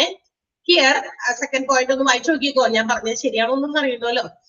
Here the primary, secondary, tertiary digits are in different position. വേറെ പൊസിഷനിലാണ്. Middle part of the digits are primary digits. Middle പാർട്ടിൽ വന്നിരിക്കുന്നത് primary digits അല്ലെ? ഞാൻ പറഞ്ഞതിൽ നിങ്ങൾ P മിഡിലാണോ മാർക്ക് ചെയ്തത്? മിഡിലാണോ P മാർക്ക് ചെയ്തത്? തെറ്റൊക്കെ പറ്റാലോ, അതുകൊണ്ട് ചോദിക്കുന്നത്. ആണല്ലോ, തെറ്റിയിട്ടില്ലല്ലോ. ഓക്കെ, P ആണ് മിഡിൽ വരുന്നത്. The digits on the left are secondary. ലെഫ്റ്റിൽ വന്നിരിക്കുന്ന ഡിജിറ്റ് സെക്കൻഡറി. യെസ്, ശരിയാണോ മാർക്ക് ചെയ്തത്? യെസ് എന്നല്ലേ? Yes. And the digits on the right, നിങ്ങളുടെ നോട്ടിൽ റൈറ്റ് തന്നെയാണോ? digits on the right are tertiary digits. റൈറ്റിൽ വന്നിരിക്കുന്നത് tertiary digits. അവിടെ റൈറ്റിന് പകരം നൈറ്റ് എന്ന് കണ്ടോ പിള്ളേരെ കാണണ്ടോ? നിങ്ങളുടെ ശരിയാണോ ഒന്നും നോക്കിയേക്ക്. ഒന്ന് അവിടെ 6 ക്യാപിറ്റൽ ലെറ്റർ എഴുതിക്കോ. സോറി, 6 എന്ന് പറയുന്ന സ്മോൾ ലെറ്റർ എഴുതിയിരിക്കുക കേട്ടാ. N മാറ്റി 6 ആക്കാം. RIGHT. റൈറ്റ് സൈഡിൽ നിന്നുള്ള റൈറ്റ് ആണോ വന്നേക്കണേ? നൈറ്റ് അല്ല. നൈറ്റ് മാറ്റത്. നൈറ്റ് മാറ്റി റൈറ്റ് എന്നാക്കുക. റൈറ്റ് സൈഡിൽ നിന്നാണ് ഉദ്ദേശിക്കുന്നത്. നൈറ്റ് അവിടെ വരേണ്ട ഒരു ആവശ്യമില്ലല്ലോ നമുക്ക് അല്ലെ? നമ്മൾ സെന്റൻസ് വായിക്കുമ്പോൾ ഒരു മീനിങ് ഫുൾ സെന്റൻസ് വേണ്ടേ? അവിടെ നൈറ്റിന് ഒരു പ്രാധാന്യവും ഇല്ലാത്ത നൈറ്റാണ് കയറി വന്നിരിക്കുന്നത്. ചിലപ്പോ മിസ്റ്റേക്ക് ആയിരിക്കും കേട്ടാ. ഓക്കെ, അപ്പൊ മിഡിൽ ഡിജിറ്റ് നമ്പറിംഗ് സിസ്റ്റം മനസ്സിലായല്ലോ. ടെർമിനലും മിഡിൽ ഡിജിറ്റ് സബ്സ്റ്റിറ്റ്യൂട്ട്സ് ആയിട്ട് ഉപയോഗിക്കാം. അതായത് ഇങ്ങനെ മാറ്റി മറിച്ച് വേണമെങ്കിൽ അവർക്ക് ഉപയോഗിക്കാം. ഏതാണ് ഇതിന്റെ ഒരു മറ്റേതിന്റെ ഒരു സബ്സ്റ്റിറ്റ്യൂട്ട് ആണ്, പകരം ഉപയോഗിക്കാൻ പറ്റുന്ന ഒരു മെത്തേഡാണ് മിഡിൽ ഡിജിറ്റ് ഫയലിംഗില്. അപ്പൊ മിഡിൽ ഡിജിറ്റ് ഫയലിംഗില് എന്താ പറഞ്ഞേക്കണേ, ടേഴ്സറി, സെക്കൻഡറി, പ്രൈമറി TSP ഫോർമാറ്റിലാണെങ്കിൽ മിഡിൽ ഡിജിറ്റ് ഫയലിംഗില് എങ്ങനെയാണ്, സെക്കൻഡറി, പ്രൈമറി, ടേഴ്സറി SPT ഫോമിലാണ്. നമ്മളും തെറ്റിക്കവര്. സോ ദാറ്റ് ആർ ദ ഇതാണ് നമ്മൾ പഠിച്ച 5 method of medical records filing. അപ്പൊ മെഡിക്കൽ റെക്കോർഡുകൾ ഫയൽ ചെയ്ത് സൂക്ഷിക്കാൻ, സ്റ്റോർ ചെയ്യാനുള്ള 5 രീതികളാണ്. അത് ഹോസ്പിറ്റൽസിന് ഇഷ്ടമുള്ള രീതിയിൽ ഉപയോഗിക്കാം. ഏതൊക്കെയായിരുന്നു അപ്പൊ? Serial numbering and filing system, unit numbering and filing system, straight numeric filing system, then terminal digit filing and middle digit filing. Clear ആണോ? മനസ്സിലായില്ലേ? യെസ്. അപ്പൊ അതാണ്. ഇനി നിങ്ങളുടെ ബുക്കിൽ എന്തെങ്കിലുമൊക്കെ മാറ്റങ്ങൾ ഉണ്ടായിട്ടുണ്ടാവും. ഫോർമാറ്റ് ഓഫ് മെഡിക്കൽ റെക്കോർഡ്സ് എന്ന് പറയുന്ന സാധനത്തില് ഇവിടെ പ്രസന്റ് ചെയ്തിരിക്കുന്ന നോട്ടിലേക്ക് നിങ്ങൾ നോക്കിയിട്ട് കാര്യമില്ല. നിങ്ങളുടെ നോട്ട് എങ്ങനെയാണ് നമ്മൾ തിരുത്തി കൊടുത്തിട്ടുണ്ടായിരുന്നു, അങ്ങനെയാണോ എന്നൊന്ന് നോക്കണേ. ഞാൻ പറയാം ആദ്യം തന്നെ, എന്നിട്ട് നമ്മൾ ഞാൻ പഠിപ്പിക്കുന്നുള്ളൂ. അതായത് നമ്മുടെ മെഡിക്കൽ റെക്കോർഡുകളുടെ ചില ഫോർമാറ്റുകൾ ഉണ്ട്. മെഡിക്കൽ റെക്കോർഡുകൾക്ക് ഓരോ ഫോർമാറ്റ് ഉണ്ട്. ഈ ഫോർമാറ്റുകളെ ക്ലാസിഫൈ ചെയ്തിരിക്കുന്നത് 3ആയിട്ടാണ്. എന്തൊക്കെയെന്ന് പറയട്ടെ? ഒന്ന്, source oriented medical records, then problem oriented medical records, then integrated medical record. ഇങ്ങനെ 3ആയിട്ടാണ് തരംതിരിച്ചിരിക്കുന്നത്. ശരിക്കും പറഞ്ഞാൽ ആ 3എണ്ണത്തിന്റെ ആ ബുള്ളറ്റ് ഇട്ട് എഴുതിയിരിക്കുന്ന 3 അത് 3 മെഡിക്കൽ റെക്കോർഡ്സിന്റെ ഫോർമാറ്റുകളാണ്. അങ്ങനെയാണോ കിടക്കുന്നത് നിങ്ങളുടെ കയ്യില്? അത് കുറച്ച് അങ്ങോട്ടും ഇങ്ങോട്ടൊക്കെ എന്തോ ഒരു മിസ്സിംഗ് ആയിട്ട് കയറി വന്നിട്ടുണ്ട്. അപ്പൊ അതൊന്ന് തിരുത്താനായിട്ട് പറഞ്ഞിട്ടുണ്ടായി. അപ്പൊ നിങ്ങളുടെ കയ്യിൽ കിടക്കുന്ന നോട്ടില് എങ്ങനെയാണോ ഇപ്പൊ ഞാൻ പറഞ്ഞ 3 പോയിന്റ് ആയിട്ട് കിട്ടിയേക്കാണോ? ആണ്. അത് കഴിഞ്ഞിട്ടേ അടുത്ത പിന്നെ കുറച്ച് ഇതുപോലെ തന്നെ ബുള്ളറ്റ് ഇട്ട് എഴുതിയിട്ടല്ലോ, medical record is arranged in sections in according. മാറ്റം വരുത്തിയിട്ടുണ്ടല്ലേ? ഇവിടെ കിടക്കുന്നതൊക്കെ ആകെ കുളം ആയിട്ടാണ് കിടന്നേ. മാറ്റം പറഞ്ഞിട്ടുണ്ടായിരുന്നു, ഞാൻ തന്നെയാണ് പറഞ്ഞത്. അപ്പൊ ഇതിൽ നോക്കിയാൽ ചിലപ്പോ നമുക്കൊരു ഐഡിയ കിട്ടില്ല. അപ്പൊ ഇല്ലേ 1, 2, 3 ഏതാ? സോഴ്സ് ഓറിയന്റഡ് മെഡിക്കൽ റെക്കോർഡ് എന്നാണ്. അപ്പൊ ഈ നോട്ടിൽ നോക്കുമ്പോൾ നിങ്ങൾക്ക് കൺഫ്യൂസ്ഡ് ആവും. ഇത് ടീച്ചറിന്റെ റെക്കോർഡ് നോട്ടൊക്കെ എന്താണ് പോലെ കിടക്കാണല്ലോ, എനിക്ക് ഇത് നോക്കി കഴിഞ്ഞാൽ. കാരണം ഇത് ആകെ കൊളായി പോയി. അപ്പൊ എഴുതിയപ്പോ ഹെഡിങ് വരേണ്ടടുത്ത് അത് ശരിയായിട്ട് വന്നിട്ടില്ല. അപ്പൊ SOMR അതിന്റെ ഷോർട്ട് ഫോം ആണ് കേട്ടോ. സോഴ്സ് ഓറിയന്റഡ് മെഡിക്കൽ റെക്കോർഡിന്റെ അബ്രീവിയേറ്റഡ് ഫോം ആണ് SOMR എന്നുള്ളൂ. അത് കഴിഞ്ഞ ഒരു I കിടക്കേണ്ട, I അല്ല, അത് ബ്രാക്കറ്റ് ക്ലോസ് ചെയ്തപ്പോ അങ്ങനെ ആയിപ്പോയതായിരിക്കാം. ഓക്കെ, അപ്പൊ അവിടെ ബ്രാക്കറ്റ് ക്ലോസ് ചെയ്യുക എന്നുള്ളതാണ്. അപ്പൊ അത് ഇല്ല കേട്ടോ. നിങ്ങളുടെ ബുക്കിൽ തിരുത്തിയിട്ടുണ്ടാവണം അല്ലേ? SOMR എന്നാക്കിയില്ലേ? ബ്രാക്കറ്റ് ക്ലോസ് ചെയ്ത് SOMR എന്നാക്കി. യെസ്. അടുത്തത് പ്രോബ്ലം ഓറിയന്റഡ് മെഡിക്കൽ റെക്കോർഡാണ്, POMR. ഇത് ഓരോന്നേ മെഡിക്കൽ റെക്കോർഡുകളുടെ ആ ഒരു ഫോർമാറ്റുകൾക്ക് പ്രത്യേകതയുണ്ട്. ആ പ്രത്യേകതകൾ വിവരിച്ചിട്ടുണ്ട് ഓരോന്നിന്റെയും താഴെയായിട്ട്. പക്ഷെ അതവിടെ അങ്ങനെ സെപ്പറേറ്റ് ചെയ്തില്ല, ഒറ്റയടിക്ക് എല്ലാം കൂടി ബുള്ളറ്റ് എഴുതിപ്പോയി. അതാണ് അവിടെ വന്ന ഒരു തെറ്റ്. ഓക്കെ, അപ്പൊ SOMR source oriented medical record, POMR problem oriented medical record, and third one is integrated medical record കേട്ടോ. ഇങ്ങനെ എന്നിട്ട് അതില് 1ാമത്തെയാണ് താഴെ നമ്മൾ എടുത്ത് ഒരു ഹെഡിങ് ഉണ്ടാവണം. അവിടെ SOMR എന്നുള്ളതിന്റെ ഒരു ഹെഡിങ് ഉണ്ടോ? ഇതിന്റെ ഈ പെടവില് ഈ മെഡിക്കൽ റെക്കോർഡ് ഈസ് അറേഞ്ച്ഡിന്റെ തൊട്ട് മുകളില് SOMR വീണ്ടും റിപ്പീറ്റ് ചെയ്ത് എഴുതിയിട്ടോ. യെസ്, തിരുത്തി കൊടുത്തിട്ടുണ്ടായിരുന്നു. അപ്പൊ തിരുത്തി കൊടുത്ത ബുക്കാണോ നിങ്ങളുടെ കയ്യിലേക്ക് എത്തിയേക്കണേന്നൊന്ന് കൺഫേം ചെയ്യുന്നതാ. ചില ക്ലാസ്സുകളിൽ അത് തെറ്റായ രീതിയിലൊക്കെ കിടക്കുന്നുണ്ട്. പഴയതിലേ ഇത് നമ്മള് എടുത്തു വരുമ്പോഴാണ് ചിലപ്പോഴൊക്കെ ആ പ്രിന്റിങ്ങിന്റെ ഒരു ചെറിയ മിസ്റ്റേക്സ് ഒക്കെ മനസ്സിലാവുള്ളൂ. അപ്പൊ നമ്മളതൊക്കെ തിരുത്തിയിട്ടുണ്ട്. അപ്പൊ 1ാമത്തെ ആ 3 പോയിന്റ് കഴിഞ്ഞു. 1ാമത്തേത് SOMR. ഇത് നോക്കിയാൽ നമുക്ക് മനസ്സിലാവില്ലേ, നമ്മുടെ നോട്ടിൽ നമ്മൾ തിരിച്ചു വെച്ചിട്ടാ പഠിപ്പിക്കാം. ഓക്കെ, അപ്പൊ എന്താണ് ഈ സോഴ്സ് ഓറിയന്റഡ് മെഡിക്കൽ റെക്കോർഡ്? നമുക്ക് നോക്കാം. ഇതില് medical record is arranged in sections according to the care of patients department and also the available data.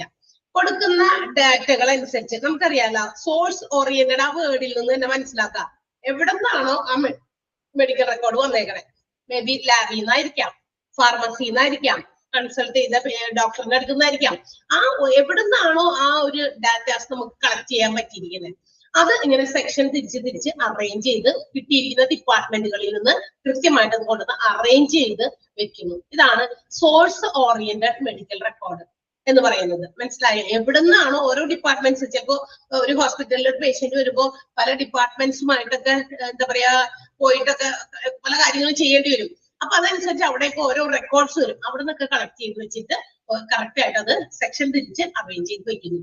അതാണ് സോഴ്സ് ഓറിയന്റഡ് മെഡിക്കൽ റെക്കോർഡ്സ് ആയിട്ട് വരാം. അപ്പൊ അതുകൊണ്ടാണ് അതിനാ പേര് വന്നത്. ഞാൻ ഇപ്പൊ പറഞ്ഞതുപോലെ തന്നെ അങ്ങനെയാണ് അതിനാ പേര് വന്നത്. എന്ത്? Source oriented. സോഴ്സ് ഓറിയന്റഡ് എന്ന് പറഞ്ഞാൽ ഏത് സോഴ്സിൽ നിന്നാണോ കിട്ടിയത് അതിനെ ആസ്പദമാക്കി ഉണ്ടാക്കിയിരിക്കുന്ന ഒരു ഡാറ്റ.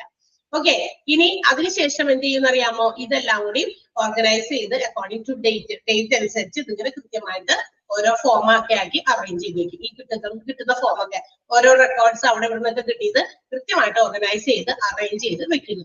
ഈ റെക്കോർഡുകളൊക്കെ എങ്ങനെയാ അറേഞ്ച് ചെയ്യാന്ന് അറിയാമോ? ഇൻ റിവേഴ്സ് ക്രോണോളജിക്കൽ ഓർഡറിലാണ്. ക്രോണോളജിക്കൽ ഞാൻ നേരത്തെ പറഞ്ഞല്ലോ, ടൈമിനനുസരിച്ച് എന്ന് പറഞ്ഞു. അപ്പൊ റിവേഴ്സ് ക്രോണോളജിക്കൽ ഓർഡർ എന്ന് പറയുമ്പോൾ എങ്ങനെയാ? റിവേഴ്സ് അസെൻഡിങ് ഡിസെൻഡിങ് ഓർഡർ എന്നൊക്കെ നമ്മൾ കേട്ടിട്ടുണ്ടല്ലോ അല്ലെ? അസെൻഡിങ് എന്ന് പറയുമ്പോ ഏതാ? അസെൻഡിങ് എന്ന് പറയുമ്പോൾ ചെറുതീന്ന് വലുതിലേക്ക്, ഡിസെൻഡിങ് എന്താ? വലിയന്ന് ചെറുതിലേക്ക് പോകുന്നത്. ഇതാണ് വലുതീന്ന്. ഇവിടെ വലുതെന്ന് പറയുന്നതേ ആ ഡേറ്റിന്റെ ഇതാണ്, എന്താ പറയാ, ഡിസ്റ്റൻസ് ആണ്. ഏറ്റവും ആദ്യം ഉണ്ടായ റെക്കോർഡുകളൊക്കെ താഴെയും ഏറ്റവും ലേറ്റസ്റ്റ് ആയിട്ടുള്ളത്, അതായത് അറ്റ് പ്രസന്റ് ഇപ്പോഴുള്ള റെക്കോർഡുകൾ ഏറ്റവും മുകളിലും വരുന്ന രീതിയിൽ അറേഞ്ച് ചെയ്യുന്നു. അതിനെയാണ് ഇൻവേഴ്സ് ക്രോണോളജിക്കൽ ഓർഡർ എന്ന് പറയുന്നത്. മനസ്സിലായോ? അതാത് നഴ്സസ് അവരവരുടെ ഡിപ്പാർട്ട്മെന്റിൽ അവരവരുടെ രീതിയിൽ അത് പേഷ്യൻസിന്റെ റെക്കോർഡ് ഇങ്ങനെ ഒരു ഇൻവേഴ്സ് ആയിട്ടുള്ള ക്രോണോളജിക്കൽ ഓർഡറിൽ എടുത്തു വെക്കും. അവരവരുടെ ഡിപ്പാർട്ട്മെന്റിൽ എവിടേക്കാണോ അതൊക്കെ എടുത്ത് അങ്ങനെ സൂക്ഷിച്ചു വെക്കും. അതുകൊണ്ട് ഓർഗനൈസ് ചെയ്ത് ലാസ്റ്റ് ആണ് എന്ത് ചെയ്യുന്നത്? ഇതെല്ലാം കൂടി ചേർത്ത് പേഷ്യന്റ് ഡിസ്ചാർജ് ചെയ്ത് പോകുമ്പോൾ എല്ലാം കൂടി ഒറ്റ റെക്കോർഡായിട്ട് പേഷ്യന്റിന്റെ സൂക്ഷിച്ചു വെക്കും. മനസ്സിലായോ? അതാണ് സോഴ്സ് ഓറിയന്റഡ് മെഡിക്കൽ റെക്കോർഡ് എന്ന് പറയുന്നത്. ചിലപ്പോൾ അഡ്മിറ്റ് ചെയ്തിരിക്കുന്ന പേഷ്യന്റ് ആണ്. അപ്പൊ ഓരോ ദിവസവും ഓരോ സമയത്തും പല പല പ്രൊസീജിയേഴ്സോ പല കാര്യങ്ങളോ പേഷ്യന്റിൽ ചെയ്തിട്ടുണ്ടാവും. അതൊക്കെ എന്ത് ചെയ്യും? ആദ്യം ചെയ്തത് താഴെയും പിന്നെ ഏറ്റവും ലേറ്റസ്റ്റ് ആയിട്ട് ചെയ്തത് ഏറ്റവും മുകളിൽ വരുന്ന രീതിയിൽ ഇങ്ങനെ അടുക്കി ഫോമുകളൊക്കെ നിങ്ങൾ സൂക്ഷിച്ചു വെക്കും. നഴ്സസ് സ്റ്റേഷനിൽ അവിടെ തന്നെ വെക്കും. And at the time of ഈ ഡിസ്ചാർജ് ഒക്കെ കഴിഞ്ഞതിന് ശേഷം ഇതെല്ലാം കൂടി ഒറ്റ റെക്കോർഡായിട്ട് പേഷ്യന്റ് റെക്കോർഡായിട്ട് അവിടെ എടുത്തു വെക്കും. എല്ലാ ഡിപ്പാർട്ട്മെന്റ്സിനും ഒക്കെ കളക്ട് ചെയ്യും. ഓക്കെ, അപ്പൊ അതുകൊണ്ട് ഏറ്റവും എന്താ പറയാ മോസ്റ്റ് ഇമ്പോർട്ടന്റ് ആയിട്ടുള്ള ഇൻഫോർമേഷൻസ്, ഏറ്റവും ലേറ്റസ്റ്റ് ആയിട്ടുള്ള ഇൻഫോർമേഷൻസ് ഏറ്റവും ഫ്രണ്ടിലും, പഴയ informations about the patient will be on the ലാസ്റ്റിലും ആയിരിക്കും ഇരിക്കുക. ഏറ്റവും ബാക്കിലായിരിക്കും ആ തരം ഫോംസ് ഒക്കെ ഉണ്ടാകുക. ക്ലിയർ ആയോ? അതാണ് SOMRന്റെ പ്രത്യേകതകൾ. സോഴ്സ് ഓറിയന്റഡ് മെഡിക്കൽ റെക്കോർഡ്സിന്റെ പ്രത്യേകതകളാണ് നമ്മളിപ്പോ പറഞ്ഞത്. ക്ലിയർ അല്ലേ? യെസ്. ഇവിടെ നമ്മൾ അണ്ടർലൈൻ ചെയ്യേണ്ടതേ ഈ 3 പോയിന്റ് ഇല്ലേ? 3 point: source oriented medical record, POMR problem oriented medical record, integrative medical record. 3 format medical റെക്കോർഡ്സിന്റെ 3 ഫോർമാറ്റ് ഏതാണെന്ന് അണ്ടർലൈൻ ചെയ്ത് വെക്കാം. 3 ടിക്ക് ഇടുക. ഇനി ഈ സോഴ്സ് ഓറിയന്റഡ് മെഡിക്കൽ റെക്കോർഡിലുള്ള ഏറ്റവും പ്രധാനപ്പെട്ട 2 പോയിന്റാണ് നമ്മൾ ഒന്ന് അണ്ടർലൈൻ ചെയ്യേണ്ടത്. എന്താണെന്നറിയാമോ? ഒന്ന്, മെഡിക്കൽ റെക്കോർഡ് ഈസ് അറേഞ്ച്ഡ്, ഒന്നാമത്തെ പോയിന്റും പിന്നെ 4ാമത്തെ പോയിന്റ്, അത് രണ്ടും അണ്ടർലൈൻ ചെയ്യാം. അത്ര മതി. SOMRലെ 1ഉം 4ഉം പോയിന്റും അണ്ടർലൈൻ ചെയ്യാം. 4ാമത്തെ എന്ന് പറഞ്ഞാൽ യൂഷ്വലി എന്ന് തുടങ്ങിയേക്കുന്ന പോയിന്റ് ആണ് കേട്ടോ. യൂഷ്വലി എന്ന് തുടങ്ങിയിരിക്കുന്ന പോയിന്റ് ആണ് 4ാമത്തെ പോയിന്റ്.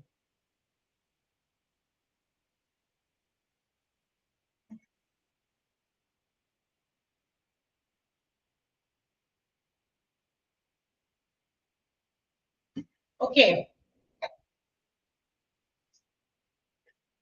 എല്ലാം ചെയ്തോ? SOMRന്റെ 2 പോയിന്റ്. യെസ്. അപ്പൊ കുറച്ചുപേര് ലേറ്റ് ആയിട്ടൊക്കെ കയറിയവരുണ്ട്. നമ്മളിന്ന് 1.5 hour, അതായത് 12 മണി വരെ ഞാൻ തന്നെയാണ് ക്ലാസ് എടുക്കുക. അപ്പൊ അതുകൊണ്ട് ഇടയ്ക്ക് എന്താ പറയാ, നമ്മൾ റെക്കോർഡ് ഓഫ് ചെയ്യുന്നില്ല, ഞാൻ തന്നെയായിരിക്കും കണ്ടിന്യൂ ചെയ്യുന്നത്. 2-3 മിനിറ്റ് നമുക്കൊന്ന് റെസ്റ്റ് ചെയ്തിട്ട് അടുത്ത ബാക്കി ഭാഗം എടുക്കാം കേട്ടോ. പോകരുത് കാര്യം. 22 പേര് ഇവിടെ ഉണ്ട്, ഞാനും അടക്കം. അപ്പൊ നമുക്ക് 2-3 മിനിറ്റ് ബ്രേക്ക് ചെയ്തിട്ട് വീണ്ടും കണ്ടിന്യൂ ചെയ്യാം. Okay, So have a break.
നാല് പേരെ കാണാനില്ല.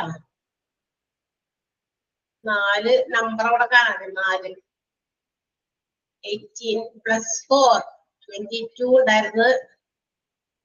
വേഗമാ പോയവര്. പോയവര് എങ്ങനെ കേൾക്കാല്ലേ?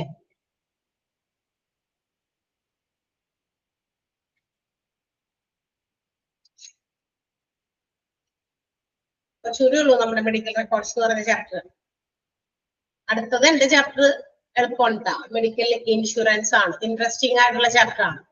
പക്ഷെ നമുക്കൊക്കെ ഇച്ചിരി ഇൻഷുറൻസ് ആയിട്ട് ബന്ധപ്പെട്ട കാര്യങ്ങളൊക്കെ അറിയാൻ ഇച്ചിരി ഒരു താല്പര്യം ഉണ്ടാവുമല്ലോ.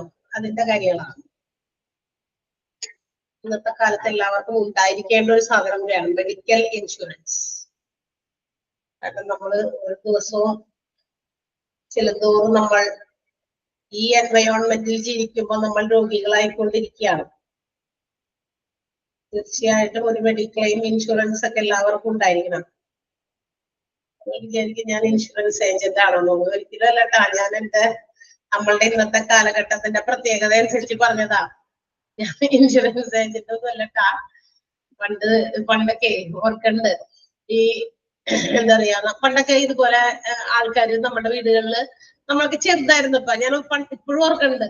ഇൻഷുറൻസ് ഇൻഷുറൻസ് ഏജന്റ് വാതിലടച്ചിട്ടേ അവരും കൊണ്ട് എറിയും എന്നൊക്കെ പറഞ്ഞു. എന്ന് വെച്ചാൽ അവരുടെ ഒരു എന്താ പറയാ ഒരു ബിസിനസ് സ്നാക്കാണ്. ആളുകളെ ക്യാൻവാസ് ചെയ്ത് പിടിച്ച് അവരുടെ ഇൻഷുറൻസിലേക്ക് ആഡ് ചെയ്യിപ്പിക്കാം. ഇൻഷുറൻസുകാർ വരുമ്പോ കാണുമ്പോ നമുക്ക് എത്ര രൂപ വെച്ച് പ്രീമിയം അടയ്ക്കണമല്ലോ. അപ്പൊ നമുക്കത് കൊടുക്കാൻ ഇല്ലാത്തത് കൊണ്ടൊക്കെ ചിലപ്പോ ഇത് വന്നിട്ടില്ല കുറെ നേരം അത് പറഞ്ഞുകൊണ്ടേയിരിക്കും. പറഞ്ഞു ചിലപ്പോ നമ്മളെ അവരുടെ ഇതാണ് ഒരു കേപ്പബിലിറ്റി ആണ് ഇങ്ങനെ പറഞ്ഞ ആളുകളെ വീഴ്ത്തുക എന്നുള്ളത്. അങ്ങനെ ഒരുപാട് പ്രീമിയം LIC ഒക്കെ അവർ വാങ്ങിച്ചിട്ടൊക്കെ പോകും.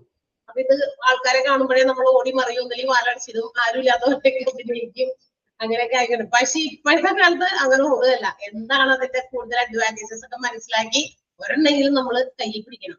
കാരണം ഏതെടുത്ത എന്തെങ്കിലുമൊക്കെ അസുഖം വന്നിട്ട് ഹ്യൂജ് എമൗണ്ട് ഒക്കെ ഹോസ്പിറ്റലിന്റെ ബാധിക്കുമ്പോ അവര് പറയുന്ന ഒരു എമൗണ്ട് അവിടെ ഇൻവെസ്റ്റ് ചെയ്താലേ ഡോക്ടർമാരൊന്നും അനങ്ങുള്ളൂ അല്ലെ. അപ്പൊ തീർച്ചയായിട്ടും അതിന് നമ്മളുടെ കയ്യിൽ ഒറ്റയടിക്ക് എല്ലാവർക്കും നമ്മള് ഭയങ്കര കാശുകാരെ എന്ന് വെച്ച് ഇങ്ങനത്തെ കാര്യങ്ങൾ നമ്മൾ അസ്യൂം ചെയ്യരുത്, ഇമാജിൻ ചെയ്യരുത്. ഒരു ആവറേജ് ഇൻകംഡ് ആയിട്ടുള്ള ആളുകളെ വെച്ച് നോക്കുമ്പോൾ നമുക്കറിയാം പെട്ടെന്നൊക്കെ ഇത്രയും ഹ്യൂജ് എമൗണ്ട് ഒക്കെ എടുത്ത് ചികിത്സയ്ക്കൊക്കെ കൊടുക്കാൻ ചിലപ്പോൾ അവർക്ക് നിവൃത്തി ഉണ്ടാവില്ല. അപ്പൊ അത്തരം സാഹചര്യങ്ങളിൽ നമുക്കൊരു ഹെൽപ്പ്, നമുക്ക് അത്തരം കാര്യങ്ങളെ ഇൻഡെമിനിഫൈ ചെയ്യാൻ, നഷ്ടം പരിഹരിക്കാനുള്ള ഒരു മാർഗമാണ് ഒരു ഹെൽത്ത് ഇൻഷുറൻസ്, മെഡിക്ലെയിം ഇൻഷുറൻസ് ഒക്കെ ഉണ്ടാകുക. ലൈഫ് ഇൻഷുറൻസ് ഒക്കെ ആൾക്കാർ എടുക്കാറുണ്ടല്ലോ, അതുപോലെ അതിനേക്കാൾ കുറച്ചുകൂടി ഈക്വലി ഇമ്പോർട്ടന്റ് ആണ് നമ്മളുടെ മെഡിക്ലെയിം ഇൻഷുറൻസുകൾ ഇന്നത്തെ കാലത്ത്. നമ്മൾ അങ്ങോട്ട് അന്വേഷിച്ച് ചെന്നിട്ട് അതിന്റെ അഡ്വാൻറ്റേജസ് ഒക്കെ മനസ്സിലാക്കി ഇന്ന് പോളിസി എടുക്കുന്നവരുണ്ട്, മെഡിക്ലെയിം ഇൻഷുറൻസ് ഒക്കെ എടുക്കുന്നവരുണ്ട്. കാരണം എന്ന് വെച്ചാൽ നമുക്കറിയാം ഇന്നത്തെ കാലത്ത് നമ്മൾ ഒരുപാട് എന്താ പറയാ ഇതുപോലെയുള്ള ഹെൽത്ത് ഇഷ്യൂസ് ഒക്കെ ഫേസ് ചെയ്യുന്നവരാണ്. അപ്പൊ തീർച്ചയായിട്ടും ഇത്തരം ഇൻഷുറൻസ് ഒക്കെ വേണം. അപ്പൊ അതിന്റെ കുറെ കാര്യങ്ങളൊക്കെ നമുക്ക് അവിടെ പഠിക്കാൻ താല്പര്യമുള്ള വിഷയങ്ങൾ പഠിക്കാൻ നമുക്ക് മനസ്സിലാക്കാനൊക്കെ എളുപ്പമാണ്. അതറിയാനുള്ള ആഗ്രഹം ഉള്ളത് കൊണ്ട് തന്നെ അതിൽ കുറച്ചുകൂടി ശ്രദ്ധിച്ചിട്ടുണ്ട്. മെഡിക്കൽ റെക്കോർഡ്സ് അത്രയധികം ഇൻട്രസ്റ്റിംഗ് അല്ല എന്ന് തോന്നിയത് കൊണ്ട് ഞാൻ പറഞ്ഞതാണ്. ഓക്കെ, നമുക്ക് പഠിക്കാം. അപ്പൊ നമുക്ക് നോക്കാം ഇനി എന്താണ് SOMRന്റെ അഡ്വാൻറ്റേജസ്, അല്ലെങ്കിൽ ഈ സോഴ്സ് ഓറിയന്റഡ് ആയിട്ടുള്ള മെഡിക്കൽ റെക്കോർഡ്സിന്റെ അഡ്വാൻറ്റേജസ് എന്താണ്, ഡിസഡ്വാൻറ്റേജസ് എന്താണ്. ജസ്റ്റ് ഒന്ന് അറിഞ്ഞിരിക്കാൻ വേണ്ടി മാത്രമാണ്. അവിടെ നമുക്ക് അണ്ടർലൈൻ ചെയ്യാനൊന്നുമില്ല. ഇവിടെ ഈ ഓരോ സോഴ്സിലെയും, ഓരോ സോഴ്സ് എന്ന് പറഞ്ഞാൽ ഇപ്പൊ ലാബിലെ ആകാം, ഫാർമസിയിലെ ആകാം, ഡോക്ടറിന്റെ കൺസൾട്ടേഷൻ ആകാം, ഈ all sources are puttu together. ഇതെല്ലാം എവിടെ നിന്നൊക്കെ കിട്ടുന്നതെല്ലാം കൂടി നമ്മൾ ഒരുമിച്ച് വെക്കുന്നത് കൊണ്ട് they can easily decide about the treatment, ആ ട്രീറ്റ്മെന്റിനെ കുറിച്ച്, ട്രീറ്റ്മെന്റിന്റെ എന്താ പറയാ കണക്കൂട്ടലുകൾ, അതിന്റെ അസസ്മെന്റ് അല്ലെ, അല്ലെങ്കിൽ നമ്മുടെ ഡോക്ടേഴ്സ് നടത്തുന്ന ഒബ്സർവേഷൻസ്, ഓരോ ഡിപ്പാർട്ട്മെന്റിലും അവർ പ്രൊവൈഡ് ചെയ്യുന്ന ഈ സോഴ്സ് വെച്ചിട്ട് അവർക്ക് ഒരു ഐഡിയ അബൌട്ട് ദ പേഷ്യന്റ് പെട്ടെന്ന് മനസ്സിലാക്കാൻ പറ്റുന്നു എന്നതാണ്. ഈ പല റിപ്പോർട്ടുകൾ എല്ലാം കൂടി ചേർത്തിട്ടാണല്ലോ അല്ലെങ്കിൽ ഒരു പേഷ്യന്റിനെ കുറിച്ചിട്ടുള്ള ആ ഒരു ഇൻഫർമേഷൻ ആ ഒരു കൺസൾട്ട് ചെയ്യുന്ന ഫിസിഷ്യനോ അല്ലെങ്കിൽ മറ്റുള്ളവർക്കോ കിട്ടുന്നത്. ഇന്ന രോഗമാണ്. അപ്പൊ അതിന് എവിടെ നിന്നൊക്കെയാണോ ആ ഡിപ്പാർട്ട്മെന്റുകളിൽ നിന്നാണോ നമുക്ക് ഈ സോഴ്സസ് കിട്ടുന്നത്, അത് വെച്ചിട്ടാണ് വിലയിരുത്തുന്നത് പേഷ്യന്റിനെ. അതൊരു അഡ്വാൻറ്റേജ് ആണ്. And at the same time ഇതിന് അഡ്വാൻറ്റേജ് ഉള്ളത് പോലെ തന്നെ അതിന്റെ ദോഷമുണ്ട്. എന്ന് വെച്ചാൽ എന്താ, പേഷ്യന്റിന്റെ പ്രോബ്ലം നമുക്ക് മനസ്സിലാക്കാനായിട്ട് ഒരു പ്രത്യേക സമയത്ത് ഇത് ആൾക്ക് എന്താണ്, ചിലപ്പോൾ പല അസസ്മെന്റുകളൊക്കെ നടത്തിയതിനു ശേഷം മാത്രമാണ് ആളുടെ റിയൽ ആയിട്ടുള്ള പ്രോബ്ലം നമുക്ക് മനസ്സിലാക്കാൻ പറ്റുന്നത്. At any time they can not assess. ഓരോ സമയത്ത് ആ പേഷ്യന്റിന്റെ പ്രോബ്ലം എന്താണ് എന്നുള്ളത് മനസ്സിലാക്കാൻ ബുദ്ധിമുട്ടാണ്. പല ഡിപ്പാർട്ട്മെന്റിൽ ഇരിക്കുകയല്ലേ ഈ ഡോക്യുമെന്റുകൾ അല്ലെങ്കിൽ അവരുടെ റെക്കോർഡുകൾ പല സ്ഥലത്തിരിക്കാം. അപ്പൊ പെട്ടെന്ന് ഒരു ഇൻഫോർമേഷൻ ആളെ കുറിച്ച് വേണമെങ്കിൽ ഇതെല്ലാം കളക്ട് ചെയ്ത് കൊണ്ടുവന്നാലും നമുക്ക് അതിനെ കുറിച്ച് ഒരു അസസ്മെന്റ് നടത്താൻ പറ്റുള്ളൂ. ട്രീറ്റ്മെന്റുകൾ പുതിയത് കൊടുക്കണമെങ്കിൽ കൊടുക്കാൻ പറ്റുള്ളൂ. പക്ഷെ അത് അറേഞ്ച് ചെയ്തിട്ടില്ലാത്തോടത്തോളം കാലം എന്ന് വെച്ചാൽ പല സോഴ്സിൽ ഇരിക്കുകയാണെങ്കിൽ ആ ഒരു ഗിവൺ പോയിന്റ് ഓഫ് ടൈമിൽ they cannot assess or they cannot make any treatment, further ആയിട്ടുള്ള ട്രീറ്റ്മെന്റുകൾ കൊടുക്കാനോ ഒരു അസസ്മെന്റ് പേഷ്യന്റിനെ കുറിച്ച് നടത്താനോ പറ്റില്ല എന്നുള്ളത് സോഴ്സ് ഓറിയന്റഡ് ആയിട്ടുള്ള മെഡിക്കൽ റെക്കോർഡ്സിന്റെ ഒരു പോരായ്മയാണ്. ക്ലിയർ ആയോ? മനസ്സിലായോ? എല്ലാ സോഴ്സിലും അവരെ കുറിച്ചുള്ള റെക്കോർഡ് ഉള്ളത് കൊണ്ട് ഇതെല്ലാം കൂടി ചേർത്ത് നമുക്ക് ആ പേഷ്യന്റിന്റെ കാര്യങ്ങൾ എന്താണെന്ന് വിലയിരുത്താൻ പറ്റും, ട്രീറ്റ്മെന്റുകൾ ഫർദർ ആയിട്ട് എന്ത് കൊടുക്കണമെന്ന് മനസ്സിലാക്കാൻ പറ്റും. പക്ഷെ അതേസമയം തന്നെ പോരായ്മയായിട്ടും ഇതേ കാര്യം തന്നെയാ പറയുന്നത്. ചിലപ്പോ ആ സമയത്ത് ഒരു പേഷ്യന്റിനെ കുറിച്ച് നമുക്ക് എന്തെങ്കിലും കാര്യങ്ങൾ വിലയിരുത്തണമെങ്കിൽ ആ സമയത്ത് അവരുടെ കയ്യിൽ ഫുൾ ഇൻഫോർമേഷൻസ് ഇല്ല. ബിക്കോസ് അതെല്ലാ ഡിപ്പാർട്ട്മെന്റിലായിട്ട് സ്പ്രെഡ് ചെയ്തിരിക്കുകയാണ്. അവിടെ എവിടെയൊക്കെയാണ് റെക്കോർഡ്, ഇതെല്ലാം കൊണ്ടുവന്ന് നമ്മൾ ഓർഗനൈസ് ചെയ്ത് ഒരുമിച്ച് ചേർത്താലാണ് എന്താകുക അസസ്മെന്റ് സാധ്യമാകുള്ളൂ. ഏതെങ്കിലും ഒരു പ്രത്യേക സമയത്ത് നമുക്ക് അവരെ കുറിച്ച് ഒരു കാര്യം അസസ് ചെയ്യണമെങ്കിൽ it's impossible because the sources are at different departments. Clear ആയോ? മനസ്സിലായോ? അഡ്വാൻറ്റേജും ഡിസഡ്വാൻറ്റേജും മനസ്സിലായോ? ഉണ്ടല്ലോ. യെസ്, ഞാൻ വിചാരിച്ചു ബ്രേക്ക് നമുക്ക് വെറുതെ ആയോ? എല്ലാവരുടെയും ശ്രദ്ധ മാറിപ്പോയോ? വീട്ടിലെ അടുത്ത പണിക്ക് പോയോ എല്ലാവരും എഴുന്നേറ്റ്? ഇല്ലല്ലോ, കുറച്ചും കൂടെ ഉള്ളൂ, ചാപ്റ്റർ തീരാറായി ഏകദേശം. യെസ്, അപ്പൊ അതായിരുന്നു സോഴ്സ് ജോലിക്കൊന്നും പോയില്ല. ഓക്കെ, അപ്പൊ സോഴ്സ് ഓറിയന്റഡ് മെഡിക്കൽ റെക്കോർഡ്സിന്റെ അഡ്വാൻറ്റേജും ഡിസഡ്വാൻറ്റേജും. അഡ്വാൻറ്റേജ് ആയിട്ടും ഡിസഡ്വാൻറ്റേജ് ആയിട്ടും ഒരേ കാര്യം തന്നെ പറഞ്ഞേ. അഡ്വാൻറ്റേജ് എന്ന് പറയുന്നത് പല പല ഡിപ്പാർട്ട്മെന്റില് ഇവരുടെ പല റെക്കോർഡുകളുടെ സോഴ്സസ് ഉള്ളത് കൊണ്ട് അവർക്ക് അത് എടുത്തിട്ട് ഈ പേഷ്യന്റിന്റെ ട്രീറ്റ്മെന്റിലും അവരുടെ എന്തൊക്കെയാണ് ചെയ്യണ്ടേ എന്നുള്ള കാര്യങ്ങൾ കണക്ക് കൂട്ടാനൊക്കെ എളുപ്പമാണെന്ന് പറഞ്ഞു. പക്ഷെ അതേസമയം തന്നെ ഡ്രോബാക്ക് ആയിട്ട് പറയുന്നത് ഇത് തന്നെയാണ്. ഇത് പല പല സ്ഥലത്തായിട്ട് കിടക്കുന്നതുകൊണ്ട് ഒരു പർട്ടിക്കുലർ പോയിന്റ് ഓഫ് ടൈമില് ആ ഒരു ആളെ കുറിച്ച് നമുക്കൊരു എന്തെങ്കിലും വിലയിരുത്തണം, അല്ലെങ്കിൽ ആൾക്ക് ഇനി എന്ത് ട്രീറ്റ്മെന്റ് കൊടുക്കണമെന്ന് നമ്മളിപ്പോ ചിന്തിക്കുമ്പോ ആ സമയത്ത് അവരുടെ കയ്യിൽ അത്തരം ഇൻഫർമേഷൻ അവൈലബിൾ അല്ല. ബിക്കോസ് ഇത് അവിടെ ഇവിടെയൊക്കെ സ്പ്രെഡ് ചെയ്തെടുക്കണം, ഇനി അതൊക്കെ അവിടെ നിന്ന് കളക്ട് ചെയ്യിപ്പിക്കണം, എന്നിട്ട് വേണം നോക്കാനായിട്ട്. മനസ്സിലായോ? സെയിം കാര്യം തന്നെയാണ് അഡ്വാൻറ്റേജിലും ഡിസഡ്വാൻറ്റേജിലും പറഞ്ഞിരിക്കുന്നത്. ജസ്റ്റ് ഒന്ന് വായിച്ചിട്ടാൽ മതി. അടുത്തത് നമ്മളുടെ POMR. എന്തായിരുന്നത്? Problem oriented medical record. Problem ആണ്, ഇവിടെ പ്രോബ്ലം ആണ്. മറ്റേതിൽ സോഴ്സ് ആണ്, പല പല സ്ഥലത്ത് കിടക്കുന്ന റെക്കോർഡുകൾ. മനസ്സിലായോ? അതുകൊണ്ടാണ് സോഴ്സ് ഓറിയന്റഡ് എന്ന് അതിന് പേര് വന്നത്. ഇതപ്പോ എന്താ? പ്രോബ്ലം ഓറിയന്റഡ് ആണ്. ഇങ്ങനെ ഒരു സാധനം ഇൻട്രൊഡ്യൂസ് ചെയ്തത് ലോറൻസ് എൽ വീഡ് എന്ന് പറയുന്ന ഒരു ആളാണ്. അപ്പൊ ലോറൻസ് എൽ വീഡ് ആണ് പ്രോബ്ലം ഓറിയന്റഡ് മെഡിക്കൽ റെക്കോർഡിന്റെ ഒരു ഫോർമാറ്റ് രൂപീകരിച്ചത്. ഓക്കെ, ഇതെന്ന് പറയുന്നത് ഇറ്റ്സ് എ സിസ്റ്റമാറ്റിക് ഡോക്യുമെന്റേഷൻ. ഒരു പ്രത്യേക രീതിയിൽ സിസ്റ്റമാറ്റിക് ആയിട്ടുള്ള ഒരു രീതിയിൽ അത് ഡോക്യുമെന്റ് ചെയ്ത് എന്തിനു വേണ്ടിയിട്ട്? ഫോർ ഒരു ലോജിക്കൽ തിങ്കിങ്ങിന്. ആ ഒരു എന്താ പറയാ, രോഗിയുടെ കാര്യം എന്താണ്, ആ രോഗീനെ അയാൾക്ക് എന്ത് കെയർ കൊടുക്കണം, ആളുടെ ആ കെയറിങ്ങിന് വേണ്ടിയിട്ടുള്ള കാര്യങ്ങളൊക്കെ കൺട്രോൾ ചെയ്യാനും മാത്രമല്ല ആ ഫിസിഷ്യന് ഒരു ഡിസിഷൻ എടുക്കാനും, ഒരു തീരുമാനം, ആ പേഷ്യന്റിനെ കുറിച്ച് ഒരു തീരുമാനം എടുത്ത് അതിനെ കൃത്യമായിട്ട് ആലോചിച്ചിട്ട് എടുക്കണമല്ലോ.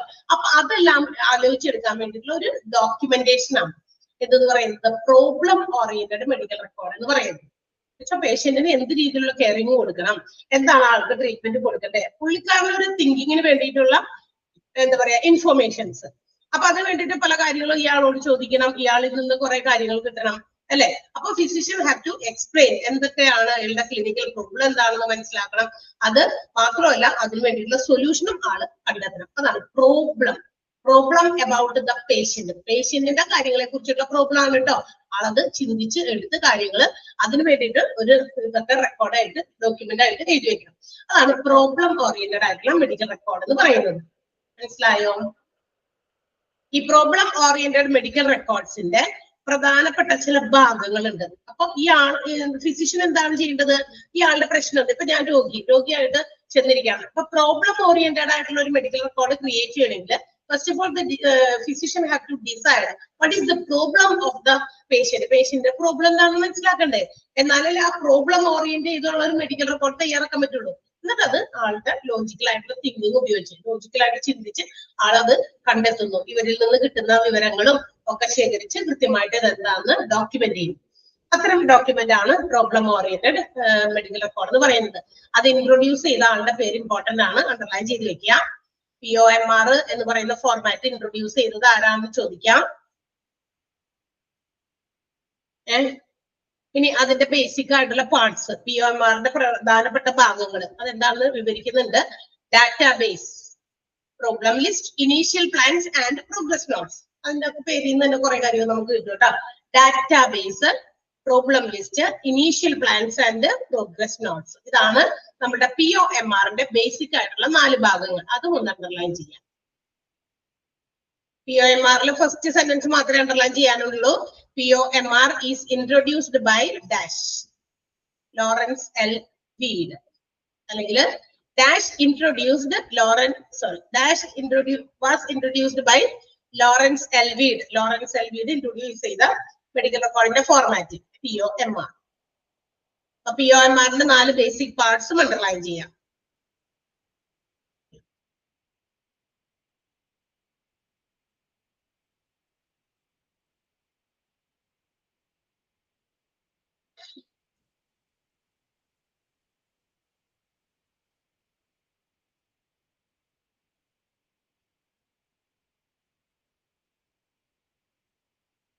ഓക്കെ, എന്താണ് അപ്പൊ ഇതിനകത്ത് 4 പാർട്സിൽ? ഒന്നാമത്തെ ഡാറ്റാബേസ് ആണ്. ഡാറ്റാബേസ് എന്ന് പറഞ്ഞാൽ എന്താ? ഡാറ്റാബേസ് ബേസിക് ആയിട്ടുള്ള ഡാറ്റ അബൌട്ട് ദ പേഷ്യൻസ്, പേഷ്യന്റിനെ കുറിച്ചുള്ള കുറച്ച് ഡാറ്റാസ് ആണ്. Which includes the chief complaint, രോഗം, എന്ത് രോഗവുമായിട്ട് ആള് വന്നേക്കണം, അതാണ് ചീഫ് കംപ്ലൈന്റ്. പ്രധാനപ്പെട്ട പരാതി എന്താണെന്ന് ഡോക്ടറുടെ അടുത്ത് പരാതി പറയുന്നത് എന്താ? രോഗങ്ങളെ കുറിച്ചാണ്. അല്ലാണ്ട് നമ്മൾ പോലീസ് സ്റ്റേഷനിൽ പോയി കൊടുക്കുന്ന പരാതി പോലെയാണോ? അല്ലല്ലോ. അതാണ് ഇവിടെ കംപ്ലൈന്റ് എന്ന് ഉദ്ദേശിക്കുന്നത്. ചീഫ് കംപ്ലൈന്റ് എന്ന് പറഞ്ഞാൽ മുഖ്യമായ പരാതി, പേഷ്യന്റിന്റെ മുഖ്യമായ പരാതി എന്ന് പറഞ്ഞാൽ what is the important disease, ആള് എന്താണ് സഫർ ചെയ്യുന്നത് ആ കാര്യം. പിന്നെ ആളുടെ ഇപ്പോഴത്തെ ഇൽനെസ്, ഇപ്പോഴത്തെ അവസ്ഥ. പിന്നെ പേഷ്യന്റിന്റെ പ്രൊഫൈൽ, പേഷ്യന്റിന്റെ പേരും മറ്റു കാര്യങ്ങളൊക്കെയാണ് പേഷ്യന്റിന്റെ പ്രൊഫൈൽ എന്ന് പറയുന്നത്. മാത്രമല്ല ആളുടെ അസോസിയേറ്റഡ് ആയിട്ടുള്ള കുറച്ച് സോഷ്യൽ ഡാറ്റ, ആളുമായി ബന്ധപ്പെട്ടുള്ള ചില പ്രധാനപ്പെട്ട ഇൻഫർമേഷൻസ് ഒക്കെ ചിലപ്പോൾ കളക്ട് ചെയ്യേണ്ടി വരും. ആളുടെ പാസ്റ്റ് ഹിസ്റ്ററി, ആളുടെ രോഗത്തെ കുറിച്ചുള്ള മുൻപ് എന്തെങ്കിലും തരത്തിലുള്ള രോഗങ്ങൾ വന്നിട്ടുണ്ടോ അതിന്റെ ചില ഹിസ്റ്ററീസ് ചിലപ്പോൾ ചോദിക്കും. റിവ്യൂ ഓഫ് സിസ്റ്റം, ROS നമ്മൾ നേരത്തെ പറഞ്ഞിട്ടുണ്ട് കേട്ടോ. ROS എന്ന് പറഞ്ഞു കഴിഞ്ഞാൽ ഒരു എന്താ പറയാ, രോഗിക്ക് എന്താണ് കാര്യങ്ങള് രോഗം എന്നൊക്കെ മനസ്സിലാക്കാൻ വേണ്ടി കുറെ ചോദ്യങ്ങളൊക്കെ ചോദിക്കും. ചോദ്യം ചോദിച്ചിട്ട് അതിന്റെയൊക്കെ ആൻസേഴ്സ് കളക്ട് ചെയ്യുന്ന രീതി, അതാണ് ROS എന്ന് പറയുന്നത്. പിന്നെ ബോഡിയുടെ ഫിസിക്കൽ എക്സാമിനേഷൻ, പരിശോധനയൊക്കെ നടത്തി ശാരീരികമായിട്ടുള്ള ഇതൊക്കെ പരിശോധിച്ചു. പിന്നെ എന്താ പറയാ, ബേസ് ലൈൻ ലബോറട്ടറി ഡാറ്റ, ഈ ആളുടെ ബേസ് ലൈൻ നമ്മൾ പറഞ്ഞതാണ് കേട്ടോ. ബേസ് ലൈൻ എന്ന് പറഞ്ഞാൽ എന്താന്ന് നമ്മൾ നേരത്തെ പറഞ്ഞിട്ടുണ്ട്. അപ്പൊ അങ്ങനെയുള്ള ലബോറട്ടറി ഡാറ്റ ഒക്കെ വെച്ചിട്ട് ആളുടെ ബേസിക് ആയിട്ടുള്ള കാര്യങ്ങളും ഒക്കെ കളക്ട് ചെയ്യുന്നു. ഇതെല്ലാമാണ്, അതിനെല്ലാം കൂടി ചേർത്ത് പറയുന്ന കാര്യമാണ് എന്ത്? Database. Minimum set of data collected from the patients, പേഷ്യൻസിൽ നിന്ന് കളക്ട് ചെയ്തിരിക്കുന്ന ഏറ്റവും ചുരുങ്ങിയ രീതിയിലുള്ള ഡാറ്റാസ്, അതാണ് ഡാറ്റാബേസ് എന്ന് പറയുന്നത്. ക്ലിയർ ആയോ? POMRന്റെ ഫോർമാറ്റിനകത്ത് പ്രധാനമായിട്ട് 4 ഭാഗങ്ങളുണ്ട്. അതിൽ ആദ്യത്തെ ഭാഗം പേഷ്യന്റിനെ കുറിച്ചുള്ള മൊത്തം ഡീറ്റെയിൽസ് കളക്ട് ചെയ്യാം. മിനിമം ആയിട്ട് ഉള്ളത് എല്ലാം കളക്ട് ചെയ്യാം. രോഗം എന്താണെന്ന് അന്വേഷിച്ച് കണ്ടെത്തി ആ രോഗത്തിന് ചികിത്സ കൊടുക്കണമെങ്കിൽ എന്തൊക്കെ ഇൻഫോർമേഷൻസ് വേണമോ അതെല്ലാം കളക്ട് ചെയ്യുന്നു. അതാണ് ഡാറ്റാബേസ്. അത്രയും വിചാരിച്ചാൽ മതി. അപ്പോ ഡാറ്റാബേസിന്റെ ആ സെന്റൻസ് ഒന്ന് അണ്ടർലൈൻ ചെയ്ത് കേട്ടോ. അതിനകത്ത് ചോദിക്കാറുണ്ട് ഡാറ്റാബേസിനകത്ത് എന്തൊക്കെയാണ് ഇൻക്ലൂഡ് ചെയ്യുന്നത്. present illness, past history, review of system, physical examination, patient profile, പിന്നെ എന്താ പറയാ, chief complaint, present illness, etc. etc.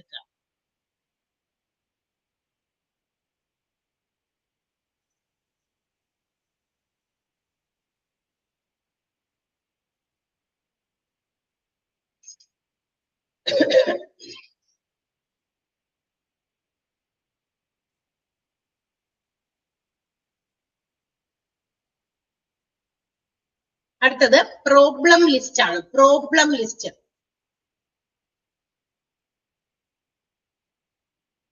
പേഷ്യന്റിന്റെ problem list നമ്മളുടെ പേഷ്യന്റ് റെക്കോർഡിന്റെ ഏറ്റവും ഫ്രണ്ടിലുണ്ടാവും. ഫ്രണ്ട് ഓഫ് ദ റെക്കോർഡിന്റെ ഏറ്റവും മുമ്പിൽ പ്ലേസ് ചെയ്തിരിക്കുന്ന ഒരിതാണ് ശരിക്കും ആളുടെ പ്രോബ്ലം എന്താണ് എന്നുള്ള ലിസ്റ്റ് കേട്ടോ. അപ്പോ എന്താ പറയാ, പ്രോബ്ലം ലിസ്റ്റിനകത്ത് വിച്ച് ഈസ് എന്താ പറയാ, ശരിക്കും പറഞ്ഞ ആളുടെ ഡയഗ്നോസ്റ്റിക് ആയിട്ടുള്ള കാര്യങ്ങൾ പരിശോധിച്ചതിന്റെ അടിസ്ഥാനത്തിൽ അത് medical, social, economic and also demographic problems, പാസ്റ്റും പ്രസന്റും ആയിട്ടുള്ള എല്ലാ കാര്യങ്ങളും അതൊക്കെ ഈ പ്രോബ്ലം ലിസ്റ്റിനകത്ത് ഫ്രണ്ടിൽ തന്നെ ഉണ്ടാകും, റെക്കോർഡിന്റെ ഏറ്റവും മുമ്പിൽ. പിന്നെ ഇതിനകത്ത് the level of physician's apprehension about the patient's problem, പേഷ്യന്റിന്റെ രോഗത്തെ കുറിച്ച് അല്ലെങ്കിൽ പേഷ്യന്റിന്റെ അവസ്ഥയെ കുറിച്ച് ഫിസിഷ്യന്റേതായിട്ടുള്ള എന്തെങ്കിലും അഭിപ്രായങ്ങൾ, അഫർമേഷൻസ് എന്ന് വെച്ചാൽ ആളുടെ എന്താ പറയാ ഐഡിയാസ് എന്താണോ അത് അവിടെ കൃത്യമായിട്ട് ലിസ്റ്റ് ചെയ്യണം. എന്താണ് താങ്കൾക്ക് ഈ രോഗിയിൽ നിന്ന് കണ്ടെത്താൻ പറ്റിയത്, അല്ലെങ്കിൽ രോഗിയുടെ യഥാർത്ഥ രോഗത്തിന്റെ എന്തെങ്കിലും ഒരു സൂചനയ്ക്ക് പുള്ളിക്ക് നോക്കുമ്പോൾ അല്ലെങ്കിൽ ഇതുപോലുള്ള ഇൻഫോർമേഷൻസ് ഡാറ്റാസ് കളക്ട് ചെയ്യുമ്പോൾ കിട്ടുമല്ലോ. ഇപ്പൊ ഞാനിപ്പോ എന്തെങ്കിലും രോഗമായിട്ട് ചെന്നിരിക്കുമ്പോൾ നമ്മളോട് കുറെ കാര്യങ്ങളൊക്കെ ചോദിച്ച് മനസ്സിലാക്കുന്നു, അല്ലെങ്കിൽ എന്തെങ്കിലും ടെസ്റ്റുകൾ നടത്തി കണ്ടെത്തുന്നു. അപ്പൊ അവർക്ക് ഒരു ഐഡിയ കിട്ടി, ദിസ് ഈസ് ദ പ്രോബ്ലം, ഈ പേഷ്യന്റിന്റെ രോഗം ഇതാണ് എന്നുള്ള ഒരു അഫർമേഷൻ ഉണ്ടാവും. അതെന്താന്ന് വെച്ചാൽ അതും അതിനകത്ത് പ്രോബ്ലം ലിസ്റ്റിനകത്ത് ഇൻക്ലൂഡ് ചെയ്യണം. ഇതാണ് പ്രോബ്ലം എന്നുള്ളത്. ഓക്കെ, ഇനി ഇതിനകത്ത് എന്താ പറയാ, what ever abnormal findings, abnormal ആയിട്ട് ആളിൽ എന്താണ് കണ്ടെത്തിയത്, പിന്നെ എന്താ പറയാ ഫിസിയോളജിക്കൽ ഡിറ്റക്ഷൻസ്, എന്തെങ്കിലും ഡയഗ്നോസിസ് നടത്തി, എന്തെങ്കിലും ടെസ്റ്റുകൾ നടത്തി, എന്തെങ്കിലും മറ്റ് പ്രൊസീജിയേഴ്സ് നടത്തി അതിൽ കണ്ടെത്തിയ കാര്യങ്ങൾ ഇതെല്ലാം പ്രോബ്ലം ലിസ്റ്റിൽ ഇൻക്ലൂഡ് ചെയ്യണം. പ്രോബ്ലം ലിസ്റ്റ് എന്ന് പറയുമ്പോൾ പേഷ്യന്റിന്റെ രോഗവുമായിട്ട് ബന്ധപ്പെട്ട് കിടക്കുന്ന എല്ലാ കാര്യങ്ങളും, അത്രേ ഉള്ളൂ ചുരുക്കി പറഞ്ഞു കഴിഞ്ഞാൽ. മനസ്സിലായോ? പിന്നെ additions and changes made in the list, പുതിയ കണ്ടെത്തലുകൾ നടത്തുമ്പോൾ അതും ഈ പറഞ്ഞ പ്രോബ്ലം ലിസ്റ്റിൽ ആഡ് ചെയ്യണം. അതല്ലെങ്കിൽ എന്തെങ്കിലും മാറ്റങ്ങൾ വരുത്താനുണ്ട്, നേരത്തെ കണ്ടതിൽ നിന്നും ആ രീതിയല്ല അല്ലെങ്കിൽ ആ കാര്യമല്ല, ഇത് വേറെയാണ് എന്നുള്ളത്, അങ്ങനെ മാറ്റങ്ങൾ ഉണ്ടെങ്കിൽ മാറ്റങ്ങളും ഒക്കെ പുതിയത് കണ്ടെത്തുന്നത് കൃത്യമായിട്ട് അതും അതിനകത്തേക്ക് എഴുതി ചേർക്കണം. ആൻഡ് ഓൾസോ ഏതെങ്കിലും പ്രശ്നങ്ങൾ അവർ റിസോൾവ് ചെയ്തിട്ടുണ്ടെങ്കിൽ, റിസോൾവ് ചെയ്യാന്ന് പറഞ്ഞാൽ എന്താ, പരിഹരിച്ചിട്ടുണ്ടെങ്കിൽ, പിന്നെ അസുഖം ഭേദമാക്കിയിട്ടുണ്ടെങ്കിൽ അതും ഇതിനകത്ത് ഉൾപ്പെടുത്തണം. പിന്നെ അസുഖം ഉണ്ടായിരുന്നു, അത് മാറി അല്ലെങ്കിൽ അത് ചേഞ്ച് ചെയ്തു, അത് നമ്മൾ ഇല്ലാണ്ടാക്കി, ആ രോഗത്തിന് മരുന്ന് കൊടുത്തു അല്ലെങ്കിൽ ട്രീറ്റ്മെന്റ് കൊടുത്തു, അതിപ്പോ ഇല്ല, അങ്ങനെ പിന്നെ പുതിയത് വേറെ എന്തെങ്കിലും രീതിയിലുള്ള കണ്ടെത്തൽ. ഇപ്പൊ നമ്മളിപ്പോ വെറുതെ ഒരു പനിയോ അല്ലെ എന്താ പറയാ, നമ്മൾക്ക് എപ്പോഴും ഇടയ്ക്കിടയ്ക്ക് വരുന്ന തലവേദനയൊക്കെ നമ്മളിങ്ങനെ വെച്ചുകൊണ്ടിരിക്കും, എല്ലാം ബാമൊക്കെ തേക്കും, ഇഷ്ടമുള്ള കുറെ മരുന്നൊക്കെ അവിടെ നിന്നൊക്കെ വാരി തിന്നും, താൽക്കാലികമായ ശ്വാസം കിട്ടും, നെക്സ്റ്റ് വീക്കില് വീണ്ടും അത് തന്നെ വരുന്നു, വീണ്ടും നമ്മൾ ചെയ്യുന്നു, കുറെ കഴിയുമ്പോൾ നമുക്കത് പറ്റാണ്ടോ. So it may be a symptom of some other disease. അപ്പൊ അത് മാറാതെ ഇടയ്ക്കിടയ്ക്ക് നമ്മളെ ഡിസ്റ്റർബ് ചെയ്യുന്നുണ്ടെങ്കിൽ അത് വേറെ ഏതെങ്കിലും രോഗത്തിന്റെ ലക്ഷണമായിരിക്കാം. എല്ലാം കഴിഞ്ഞ് കുറെ കഴിയുമ്പോഴായിരിക്കും എന്ത് ചെയ്യുക, സൂചിക്ക് എടുക്കേണ്ടത് തൂമ്പ കൊണ്ട് എടുക്കുന്ന സമയം വരെ നമ്മൾ വെച്ചുകൊണ്ടിരിക്കും, എന്നിട്ട് ഇത് വെച്ചുകൊണ്ടെങ്കിലും ഹോസ്പിറ്റലിൽ. അപ്പൊ അവര് ഇത് വെറും തലവേദനയല്ല, അപ്പൊ തലവേദന താൽക്കാലികമായി കുറഞ്ഞിട്ടുണ്ട്, പക്ഷെ യഥാർത്ഥ പ്രോബ്ലം ഇതാണ് എന്നുള്ള പല ടെസ്റ്റുകൾ നടത്തിയപ്പോ കണ്ടെത്തിയിട്ടുണ്ടെങ്കിൽ അങ്ങനെ, അതാണ് ഉദ്ദേശിച്ചത്. ചേഞ്ചസ് ഉണ്ടെങ്കിൽ അത് റെക്കോർഡ് ചെയ്യാം, എന്തെങ്കിലും രോഗം ഭേദമാക്കിയിട്ടുണ്ടെങ്കിൽ അത് റെക്കോർഡ് ചെയ്യാം, എവറിഥിങ് എല്ലാം അതിനകത്ത് വേണം. And also problems marked are dropped or resolved. ചില പ്രോബ്ലംസ് അവർ ഡ്രോപ്പ് ചെയ്ത്, എന്ന് വെച്ചാൽ പ്രശ്നം എന്താ പറയാ, ഇതല്ല, അത് കളഞ്ഞേക്ക്, വിട്ടു കളഞ്ഞേക്ക്, അതല്ല ഇയാളുടെ രോഗം, അങ്ങനെയാണെങ്കിൽ അങ്ങനെ, പരിഹരിച്ചതാണെങ്കിൽ അങ്ങനെ, വട്ടെവർ ഇറ്റ് മേ ബി, ഒരു ഡോക്ടർ ആ പേഷ്യന്റില് കണ്ടെത്തിയ കാര്യങ്ങളും എന്തൊക്കെ മാറ്റങ്ങൾ വരുത്തി, എന്തൊക്കെ മാറ്റങ്ങൾ ഉണ്ട് പേഷ്യന്റിന്, ഇനി പുതിയതായിട്ട് കണ്ടെത്തിയത് എന്തൊക്കെ, എല്ലാം റെക്കോർഡ് ചെയ്യുന്നതാണ് പ്രോബ്ലം ലിസ്റ്റ് എന്ന് പറയുന്നത്. ക്ലിയർ ആയോ? ഇതിനകത്ത് നമുക്ക് അണ്ടർലൈൻ ചെയ്യാനൊന്നുമില്ല. Problem list database, problem list ഒക്കെ നമ്മളുടെ POMR ഫോർമാറ്റിന്റെ എന്താ പാർട്സ് ആണ്, ഭാഗങ്ങളാണ് കേട്ടോ.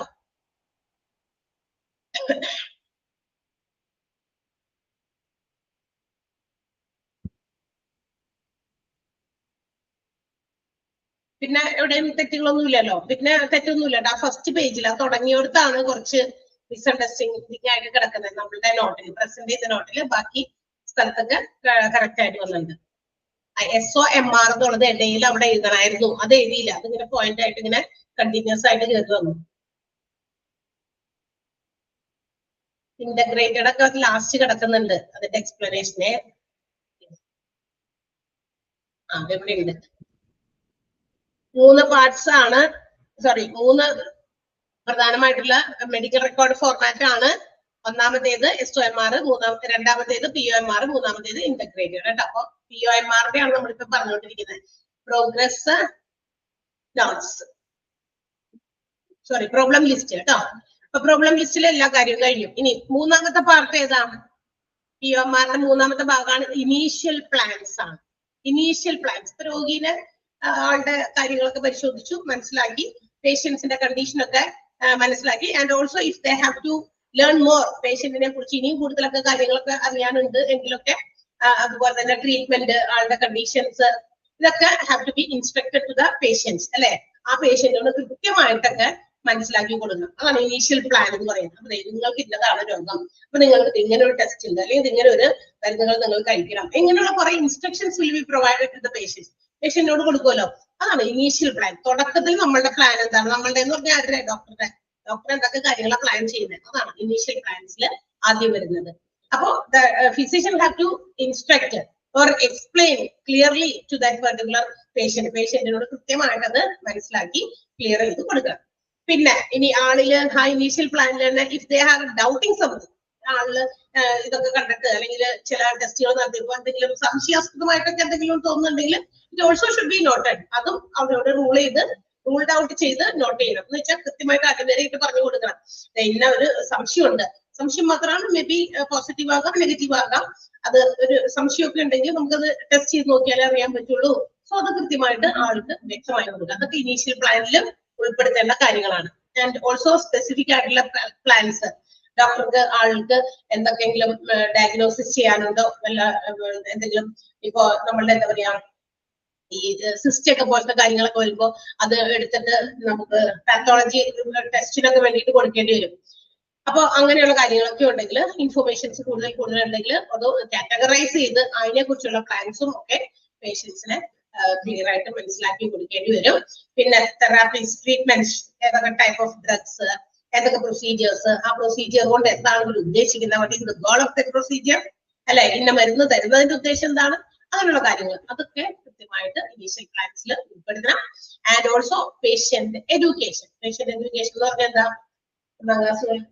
പേഷ്യൻസിനെ പഠിപ്പിക്കുകയാണോ? അല്ല, അവർക്ക് വ്യക്തമായിട്ട് ചില കാര്യങ്ങൾക്ക് ഒരു എന്താ പറയാ, നമ്മള് ഒരു പഠിപ്പിക്കലെ വിശദമായിട്ട് കാര്യങ്ങൾ ചിലപ്പോൾ പറഞ്ഞ് മനസ്സിലാക്കി കൊടുക്കേണ്ടി വരും. ചിലർക്ക് ഡൗട്ട് ഉണ്ട്, എന്തിന് നമുക്ക് ഇങ്ങനെ ചെയ്യണം, എന്താണ് എന്റെ രോഗം, അങ്ങോട്ട് ചിലപ്പോൾ അവർക്ക് സംശയം തോന്നാം. അതുകൊണ്ട് അവരെ വ്യക്തമാക്കി പഠിപ്പിച്ച് പറഞ്ഞ് മനസ്സിലാക്കി കൊടുക്കേണ്ടതൊക്കെ ഉണ്ട് ചില രോഗങ്ങൾക്ക്, എല്ലാത്തിനും ഇല്ല. അപ്പൊ അങ്ങനെയാണെങ്കിൽ അതും കൃത്യമായിട്ട് ചെയ്യണം. അതൊക്കെ ഇനീഷ്യൽ പ്ലാനിൽ ഉൾപ്പെടുത്തണം. ഇപ്പൊ സീരിയസ് ആയിട്ടുള്ള ചില പ്രോബ്ലംസ് ഒക്കെ ആണെങ്കിൽ പെട്ടെന്ന് അവരത് ആക്സെപ്റ്റ് ചെയ്യില്ല, എനിക്കോ അങ്ങനെയൊക്കെ രോഗം ഉണ്ടോ എന്നൊക്കെ ചിലപ്പോൾ പേഷ്യന്റ് തന്നെ പ്രതികരിച്ചേക്കാം. അത്തരം സന്ദർഭങ്ങളിൽ നമ്മളുടെ ഡൗട്ടാണ്, നമുക്കത് ചെക്കപ്പിലൂടെയോ അല്ലെങ്കിൽ ഇന്ന കാര്യത്തിലൂടെയോ മനസ്സിലാക്കാൻ പറ്റുള്ളൂ എന്നൊക്കെ ഉണ്ടെങ്കിൽ അത് കൃത്യമായിട്ട് അവരെ എഡ്യൂക്കേറ്റ് ചെയ്യണം. മനസ്സിലായി, പറഞ്ഞ് മനസ്സിലാക്കി കൊടുക്കണം. ഇച്ചിരി പാടുള്ള കാര്യമാണ്. എല്ലാ പേഷ്യൻസും ചിലപ്പോൾ അതിനോട് കോപ്പറേറ്റ് ചെയ്തു എന്ന് വരില്ല. അപ്പൊ അതനുസരിച്ച് നയത്തിലൊക്കെ പറഞ്ഞ് മനസ്സിലാക്കുന്ന കാര്യങ്ങൾക്ക് ഇനീഷ്യൽ പ്ലാനിൽ ഡോക്ടർക്ക് ഉണ്ടായിരിക്കണം. അതാണ്. അപ്പൊ POMRന്റെ പ്രോബ്ലം ഓറിയന്റഡ് ആയിട്ടുള്ള മെഡിക്കൽ റെക്കോർഡുകൾ തയ്യാറാക്കുമ്പോൾ initial plan most important thing ആണ്. ക്ലിയർ ആയോ? മനസ്സിലായോ?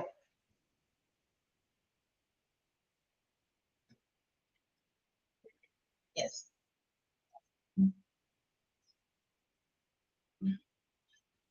അടുത്തത് നാലാമത്തെ. അപ്പൊ നമ്മൾ പഠിച്ചുകൊണ്ടിരിക്കുന്ന POMRന്റെ പ്രധാനമായിട്ടുള്ള ഭാഗങ്ങളാണ് കേട്ടോ. ഡാറ്റാബേസ് പറഞ്ഞു, അത് പേഷ്യൻസിനെ കുറിച്ചുള്ള അവരുടെ conditions, chief complaint, present illness, past history, മറ്റു കാര്യങ്ങളൊക്കെ ഉൾപ്പെടുന്ന ഒരു ഇൻഫോർമേഷൻ, അതാണ് ഡാറ്റാബേസ്. പ്രോബ്ലം ലിസ്റ്റ് എന്ന് പറഞ്ഞാൽ ആളിൽ കണ്ടെത്തിയ കാര്യങ്ങൾ, അതൊക്കെ കൃത്യമായിട്ട് ഒരു പ്രോബ്ലം ലിസ്റ്റ് തന്നെയുണ്ട്. അത് റെക്കോർഡ്സിന് ഏറ്റവും മുമ്പിൽ ഉണ്ടായിരിക്കും. എല്ലാ കാര്യങ്ങളും റെക്കോർഡ് ചെയ്ത്, പ്രോബ്ലംസ് ഒക്കെ റെക്കോർഡ് ചെയ്ത് വെക്കണം. ഇനീഷ്യൽ പ്ലാൻസ് എന്ന് പറയുമ്പോൾ ആ പേഷ്യന്റില് അവർ കണ്ടെത്തിയ പ്രോബ്ലംസിന് എന്തൊക്കെ പ്ലാനുകളാണ് ആ പേഷ്യന്റില് ട്രീറ്റ്മെന്റുമായിട്ട് ബന്ധപ്പെട്ട് നടത്തുന്നത്, അത് കൃത്യമായിട്ട് പേഷ്യന്റിനെ പറഞ്ഞ് മനസ്സിലാക്കണം. മരുന്നുകളെ കുറിച്ചാകാം, തെറാപ്പീസ് വേറെ എന്തെങ്കിലും കൊടുക്കുന്നതാകാം, അവരെ ചിലപ്പോൾ കൃത്യമായിട്ട് എഡ്യൂക്കേറ്റ് ചെയ്യേണ്ടി വരും. പറഞ്ഞ് മനസ്സിലാക്കി കൊടുക്കേണ്ടതൊക്കെ ഇനീഷ്യൽ പ്ലാൻസിൽ ഇൻക്ലൂഡ് ചെയ്യണം. അടുത്തത് പ്രോഗ്രസ് നോട്ടാണ്. പ്രോഗ്രസ് നോട്ട് എന്താ? For each and every problem they have to make a follow up. ആ പേഷ്യന്റിൽ ഉണ്ടാകുന്ന ഓരോ പ്രോബ്ലംസും കൃത്യമായിട്ട് ഫോളോ അപ്പ് ചെയ്യണം. എന്ന് വെച്ചാൽ ഇപ്പൊ ഒരു രോഗമായിട്ട് വന്നു, അതിന് മരുന്നുകൾ കൊടുക്കുന്നു, ട്രീറ്റ്മെന്റ് കൊടുക്കുന്നു. What is their condition after providing the treatment? Treatment കൊടുത്തതിന് ശേഷമുള്ള അവരുടെ കണ്ടീഷൻ എന്താണ്? ഇതൊക്കെ കൃത്യമായിട്ട് നോട്ട് ചെയ്യണം. അതാണ് പ്രോഗ്രസ് നോട്ട്. പേഷ്യന്റിൽ ഉണ്ടാകുന്ന ഡെവലപ്മെന്റുകൾ നോട്ട് ചെയ്യുന്നു. ഓക്കെ, ആ പ്രോഗ്രസ് നോട്ടുകൾ is usually prepared in soap method. Soap method ഉപയോഗിച്ചാണ്. സോപ്പ് എന്ന് പറയുന്നത് നമ്മളെ സോപ്പല്ലാട്ടോ, സോപ്പിന്റെ രീതിയിലാണ്. SOAP. Each letter stands for a particular word. ഓരോന്നിനും ഓരോ വേർഡ് ഉണ്ട് കേട്ടോ. S, അതുപോലെ OAP ഒക്കെ. ആ സോപ്പിന്റെ ഫോർമാറ്റിലായിരിക്കും നമ്മൾ പ്രോഗ്രസ് നോട്ട്സ് തയ്യാറാക്കണം. യൂഷ്വലി അങ്ങനെയാണ് ഹോസ്പിറ്റൽസിൽ, ആ ഒരു ഫോർമാറ്റിലാണ്. എന്ന് പറയുമ്പോൾ എന്താണ് ആ 4 അക്ഷരങ്ങൾ ഡെപ്പിക്ട് ചെയ്യുന്നത് നമുക്ക് നോക്കാം. സോപ്പിന്റെ S ഫോർ സബ്ജക്റ്റീവ് എന്ന് വെച്ചാൽ ആളുടെ രോഗത്തിന്റെ സിംറ്റംസ്, സിംറ്റമാറ്റിക് ആയിട്ടുള്ള കാര്യങ്ങൾ. ഇപ്പൊ രോഗിയെ കാണുമ്പോൾ അവരുടെ കാര്യങ്ങളൊക്കെ പറയുമ്പോൾ അവരുടെ സിംറ്റംസ്, രോഗലക്ഷണങ്ങളൊക്കെ ഉണ്ടാവുമല്ലോ, അതെന്താണെന്ന് നോട്ട് ചെയ്യും. അതാണ് പ്രോഗ്രസ് നോട്ടിന്റെ ആദ്യം ചെയ്യേണ്ട കാര്യം. അത് കഴിഞ്ഞതിന് ശേഷം ഒബ്ജക്റ്റീവ് എന്ന് വെച്ചിട്ടുണ്ടെങ്കിൽ ഇതിന്റെ ഒരു ലക്ഷ്യം, ഈ രോഗം നമുക്ക് നമ്മളുടെ കൈപ്പിടിയിൽ ഒതുങ്ങുന്നതാണോ അല്ലയോ, അത് നമുക്ക് ഒബ്സർവ് ചെയ്യുമ്പോൾ ആണ് മനസ്സിലാകാം മെഷറബിൾ ആണോ അല്ലേ എന്നുള്ളത്. അതാണ് രണ്ടാമത് അവർ നോട്ട് ചെയ്യേണ്ട, പ്രോഗ്രസ് നോട്ടിൽ നോട്ട് ചെയ്യേണ്ട അടുത്ത കാര്യം. ആ ഒരു ഓർഡറിൽ അടുത്ത A അസസ്മെന്റ് ആണ്. ദാറ്റ് മീൻസ് ആ പ്രസന്റ് കണ്ടീഷൻ എന്താണ്, ആ പേഷ്യന്റിന്റെ ഇപ്പോഴത്തെ ഇംപ്രഷനും പ്രസന്റ് കണ്ടീഷനും ഒക്കെ എന്താണ് എന്നുള്ളത് അത് ഇന്റർപ്രറ്റ് ചെയ്യാം, അതും എഴുതി വെക്കുക, അസസ് ചെയ്ത കാര്യം. ആൻഡ് അതിനുശേഷം ഇത് കാര്യങ്ങൾ പ്ലാൻ ചെയ്യുക, എന്ത് ട്രീറ്റ്മെന്റ് കൊടുക്കാം എന്നുള്ളത് പ്ലാൻ ചെയ്യുക. അപ്പോൾ ഈ ഒരു ഫോർമാറ്റിലാണ് പ്രോഗ്രസ് നോട്ട്സ് തയ്യാറാക്കേണ്ടത്. മനസ്സിലായ പേഷ്യന്റിന്റെ? അപ്പൊ പ്രോഗ്രസ് നോട്ട് എന്ന് പറയുന്നത് എന്താണെന്ന് അവിടെ പറയുന്നത്, റൈറ്റിംഗ് ഓഫ് പ്രോഗ്രസ് നോട്ട്സ്. ഈ പ്രോഗ്രസ് നോട്ട്സ് നമ്മുടെ POMRൽ, പ്രോബ്ലം ഓറിയന്റഡ് ആയിട്ടുള്ള മെഡിക്കൽ റെക്കോർഡ്സിന്റെ ഫോർമാറ്റിൽ നമ്മൾ ഈ പ്രോഗ്രസ് നോട്ട്സ് ഇങ്ങനെ എഴുതി തയ്യാറാക്കി വെക്കില്ലേ, അതിനെയാണ് നമ്മൾ സോപ്പിംഗ് എന്ന് പറയുന്ന ഒരു രീതി, ആ പ്രോസസ്സിന് പറയുന്ന പേരാണ് സോപ്പിംഗ്. SOAP ഫോമില് പ്രോബ്ലം ഓറിയന്റഡ് ആയിട്ടുള്ള മെഡിക്കൽ റെക്കോർഡ്സ് നമ്മൾ എഴുതി തയ്യാറാക്കി വെക്കുന്ന ആ ഒരു പ്രൊസീജിയറിനെ പറയുന്ന പേര് സോപ്പിംഗ് എന്നാണ്. സോപ്പ് ഫോർമാറ്റിലാണ് POMR നമ്മൾ ഉണ്ടാക്കി വെക്കുന്നത്. മനസ്സിലായോ? നമുക്ക് പഠിക്കാനുള്ളത് ഈ പ്രോഗ്രസ് നോട്ട്സിനകത്ത് SOAPയുടെ ഫുൾ ഫോം അങ്ങോട്ട് പഠിക്കണം. S for subjective, O for objective, A for assessment and P for plan. ആ അക്ഷരങ്ങൾ അങ്ങ് പഠിച്ചാൽ മതി കേട്ടോ. 4 അക്ഷരങ്ങൾ. അതിന്റെ ബ്രാക്കറ്റിംഗ് കിടക്കണമെന്ന് വേണമെന്നില്ല. S subjective, O objective, A assessment and P plan കേട്ടോ. പിന്നെ സോപ്പിംഗ് എന്താണെന്ന് പഠിക്കണം. Writing of progress notes in POMR format is referred to as soaping. POMR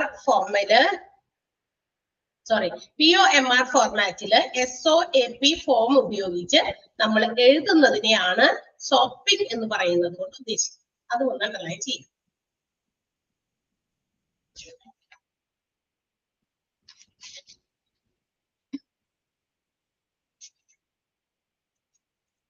പറഞ്ഞതുപോലെ ഇപ്പൊ തീരുമല്ലോ ചാപ്റ്റർ. ഇത്ര കൂടെ ഉള്ളൂ, എടുത്തോട്ടെ അതുകൂടി അങ്ങോട്ട്. അപ്പൊ നമുക്ക് നേരത്തെ പറഞ്ഞതുപോലെ അടുത്ത ദിവസം സൂപ്പറായിട്ട് നമുക്ക് മെഡിക്കൽ ഇൻഷുറൻസ് എന്ന് പറഞ്ഞ ചാപ്റ്റർ അങ്ങോട്ട് തുടങ്ങും. Okay, yes. അപ്പൊ ഇത്ര ഉള്ളൂ, ഇച്ചിരി കൂടെ ഉള്ളൂ.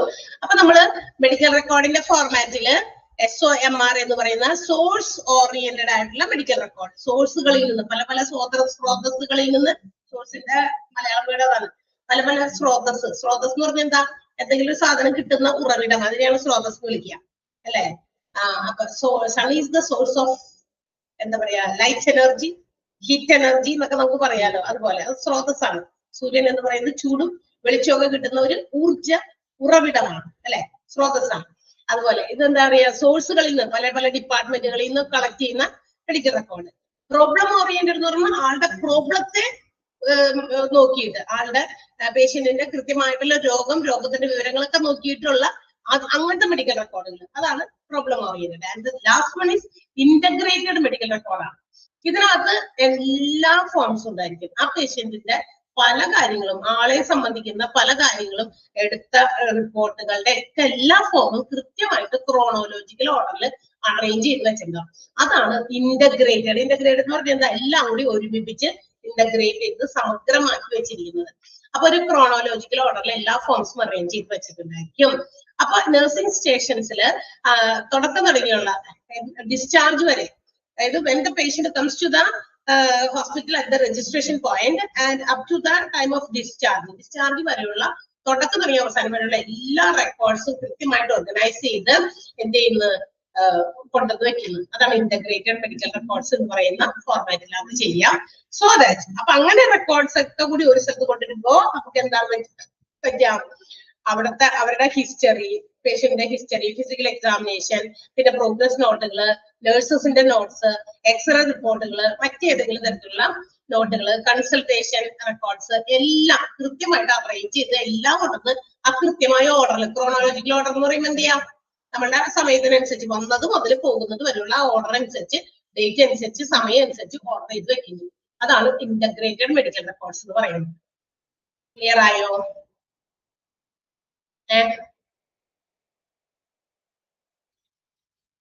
മനസ്സിലായോ?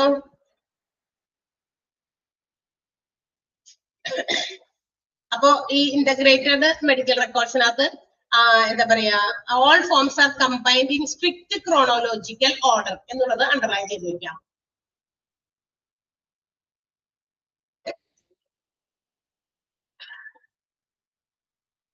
അത് ഏത് മെത്തേഡിലാണെന്ന് ചോദിക്കുമ്പോ ഇന്റഗ്രേറ്റഡ് മെഡിക്കൽ റെക്കോർഡ്സിനകത്താണെന്ന് ഉള്ളത് സെന്റൻസ് മാത്രം അണ്ടർലൈൻ ചെയ്ത.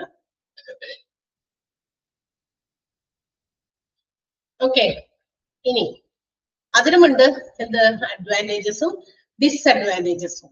എന്താ അഡ്വാൻറ്റേജ് എന്ന് പറയുന്നത്, ഒരു കംപ്ലീറ്റ് എപ്പിസോഡ് ഓഫ് കെയർ, പേഷ്യന്റിന്റെ ഒരു കംപ്ലീറ്റ് എപ്പിസോഡ് ഓഫ് കെയറിൽ ഒരു exact picture of the patients illness and also their response to the treatment. ഒരു പേഷ്യന്റിന്റെ ഇൽനെസ്സുമായിട്ട് ബന്ധപ്പെട്ട തുടങ്ങി ആൾക്ക് ആ ഒരു ട്രീറ്റ്മെന്റുകളൊക്കെ കൊടുക്കുമ്പോൾ അതിന്റെ റെസ്പോൺസും ഒക്കെ കൃത്യമായിട്ട് ഒരു വ്യക്തമായ ഒരു ചിത്രം പോലെ കൊടുക്കുന്ന ഇൻഫോർമേഷൻസ് ഇതിനകത്ത് ഉണ്ടാവും. ഇന്റഗ്രേറ്റഡ് മെഡിക്കൽ റെക്കോർഡ്സിനകത്ത് ഉണ്ടായിരിക്കും. മനസ്സിലായോ? അപ്പൊ പേഷ്യന്റിന്റെ പ്രോഗ്രസ് ഒക്കെ നമുക്ക് പെട്ടെന്ന് ഇതിൽ നോക്കി കഴിഞ്ഞാൽ കിട്ടും. എങ്ങനെയാണ് ആള് പ്രോഗ്രസ്ഡ് ആണോ എന്നുള്ളതൊക്കെ ഒറ്റ നോട്ടത്തിലൊക്കെ പെട്ടെന്ന് മനസ്സിലാക്കാൻ പറ്റുന്ന ഒരു ഫോർമാറ്റ് ആണ് ഇന്റഗ്രേറ്റഡ് റെക്കോർഡ് എന്ന് പറയുന്നത്. മനസ്സിലായോ?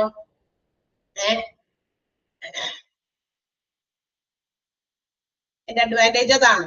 ഓക്കെ, ഇനി ഇതിന്റെ ഡിസഡ്വാൻറ്റേജും ഉണ്ട്, അതിന് അതിൻ്റെതായ ഡ്രോബാക്ക് ഉണ്ട്.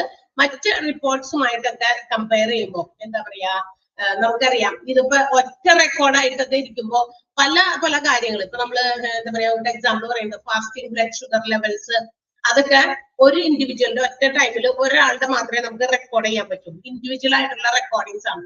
ഒരാളുടെ ഫാസ്റ്റിംഗിലുള്ള ബ്ലഡ് ഷുഗർ ലെവൽ നോക്കി പിന്നെ വരുന്നത് അടുത്ത ആളാണ്.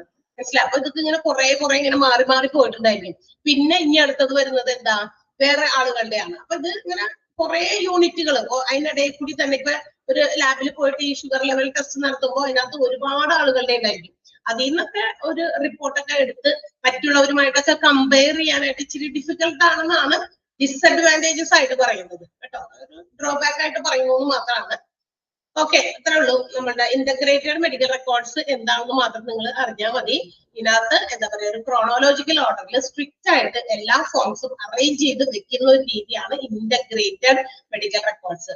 അതിന് ഒരു കംപ്ലീറ്റ് ഇൻഫോർമേഷൻ പേഷ്യൻസിന്റെ കെയർ മുതൽ അവരുടെ ട്രീറ്റ്മെന്റിന്റെ റെസ്പോൺസും മറ്റു കാര്യങ്ങളും ഒക്കെ ഒറ്റയടിക്ക് റാപ്പിഡ് ആയിട്ട് വളരെ പെട്ടെന്ന് നമുക്ക് മനസ്സിലാക്കി എടുക്കാവുന്ന ഒരു ഫോർമാറ്റ് ആണ് ഇന്റഗ്രേറ്റഡ് മെഡിക്കൽ റെക്കോർഡ്സിന്റെ ഫോർമാറ്റ് എന്ന് പറയുന്നത്. ജസ്റ്റ് വായിച്ചു നോക്കിയാൽ അപ്പൊ ചിലപ്പോ എല്ലാ കാര്യത്തിനും ഉണ്ടല്ലേ രണ്ട് സൈഡിലേ, ഒരു നല്ലതുണ്ടെങ്കിൽ ഒരു ചീത്തയും ഉണ്ട്, ഒരു ഗുണം ഉണ്ടെങ്കിൽ അതിന്റെ ഒരു ദോഷം ഉണ്ടെന്ന് പറയുന്ന ഒരു ദോഷത്തിന് വേണ്ടി പറഞ്ഞിരിക്കുന്നു എന്ന് മാത്രമേ ഉള്ളൂ. അപ്പൊ ഒറ്റ യൂണിറ്റ് ഒരാളുടെ കിട്ടില്ല. കാരണം എന്ന് വെച്ചാൽ ഒരു പ്രാവശ്യം എടുത്ത അവർ ടെസ്റ്റ് കഴിഞ്ഞ് പിന്നെ അതേയാളുടെ തന്നെ വേണ്ട വൈകുന്നേരം നമുക്ക് ടെസ്റ്റ് ചെയ്യണമെന്നുണ്ടെങ്കിൽ ഒരുപാട് ടെസ്റ്റിംഗ് അതിന്റെ ഇടയിൽ കഴിഞ്ഞ് പോയിട്ടുണ്ടായിരിക്കും. ഒരാളുടെ ഫാസ്റ്റിംഗ് ബ്ലഡ് ഷുഗർ ആയിരിക്കും ചിലപ്പോൾ ടെസ്റ്റ് ചെയ്ത്, അത് കഴിഞ്ഞപ്പോ വേറെ എന്തെങ്കിലും ആയിരിക്കും ബ്ലഡ് കഴിച്ച് തന്നെ വേറെ ടെസ്റ്റ് തന്നിരിക്കുന്നത്. അപ്പൊ അത് കമ്പയർ ചെയ്തും പെട്ടെന്നൊക്കെ നമുക്ക് നോക്കിയെടുക്കാനൊക്കെ ഇച്ചിരി ബുദ്ധിമുട്ടാണെന്നാണ് അവര് പറയുന്നത്. ഇത്രേ ഉള്ളൂ. ക്ലിയർ ആയോ? മനസ്സിലായോ? ജസ്റ്റ് അഡ്വാൻറ്റേജും ഡിസഡ്വാൻറ്റേജും വെറുതെ വായിച്ചു നോക്കിയാൽ മതി. അപ്പൊ 3 രീതിയിലാണ് മെഡിക്കൽ റെക്കോർഡിന്റെ ഫോർമാറ്റ് ഉള്ളത്. SOMR, POMR, integrated. SOMR source oriented ആണെങ്കിൽ POMR പ്രോബ്ലം ഓറിയന്റഡ് ആണ്. മറ്റേത് ഇന്റഗ്രേറ്റഡ് എല്ലാം കൂടി ഒരുമിച്ച് ക്രോണോളജിക്കൽ ഓർഡറിൽ ഒറ്റ ഫോമുകൾ ഇങ്ങനെ കമ്പൈൻ ചെയ്ത് വെച്ചിരിക്കുന്ന രീതി. ഓക്കെ, അപ്പൊ നമ്മളുടെ മെഡിക്കൽ റെക്കോർഡ്സ് എന്ന് പറഞ്ഞ ചാപ്റ്റർ ഇന്നിപ്പോ ആ ഒരു ഇത്രയും സമയം നമുക്ക് എക്സ്റ്റെൻഡ് ചെയ്ത് കിട്ടിയത് കൊണ്ട് നമുക്ക് തീർക്കാൻ പറ്റിയ, അല്ലെങ്കിൽ വീണ്ടും അടുത്ത ദിവസവും വീണ്ടും ഞാൻ പറഞ്ഞിരുന്നത് പറയുന്നുണ്ട്. അപ്പൊ നമുക്ക് മെഡിക്കൽ റെക്കോർഡ്സ് അല്ല ശരി, medical insurance that is the first chapter of this module അല്ലെ, സോറി 4th മൊഡ്യൂൾ.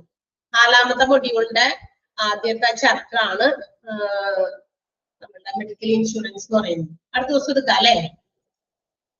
മതിയോ? സിമ്പിൾ ആണ് കേട്ടോ.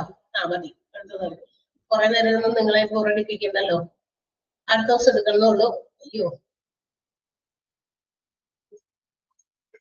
അപ്പൊ നമുക്ക് ബുധനാഴ്ച ഉണ്ടല്ലോ അല്ലെ? അപ്പൊ വെനസ്ഡേ ഉണ്ട്.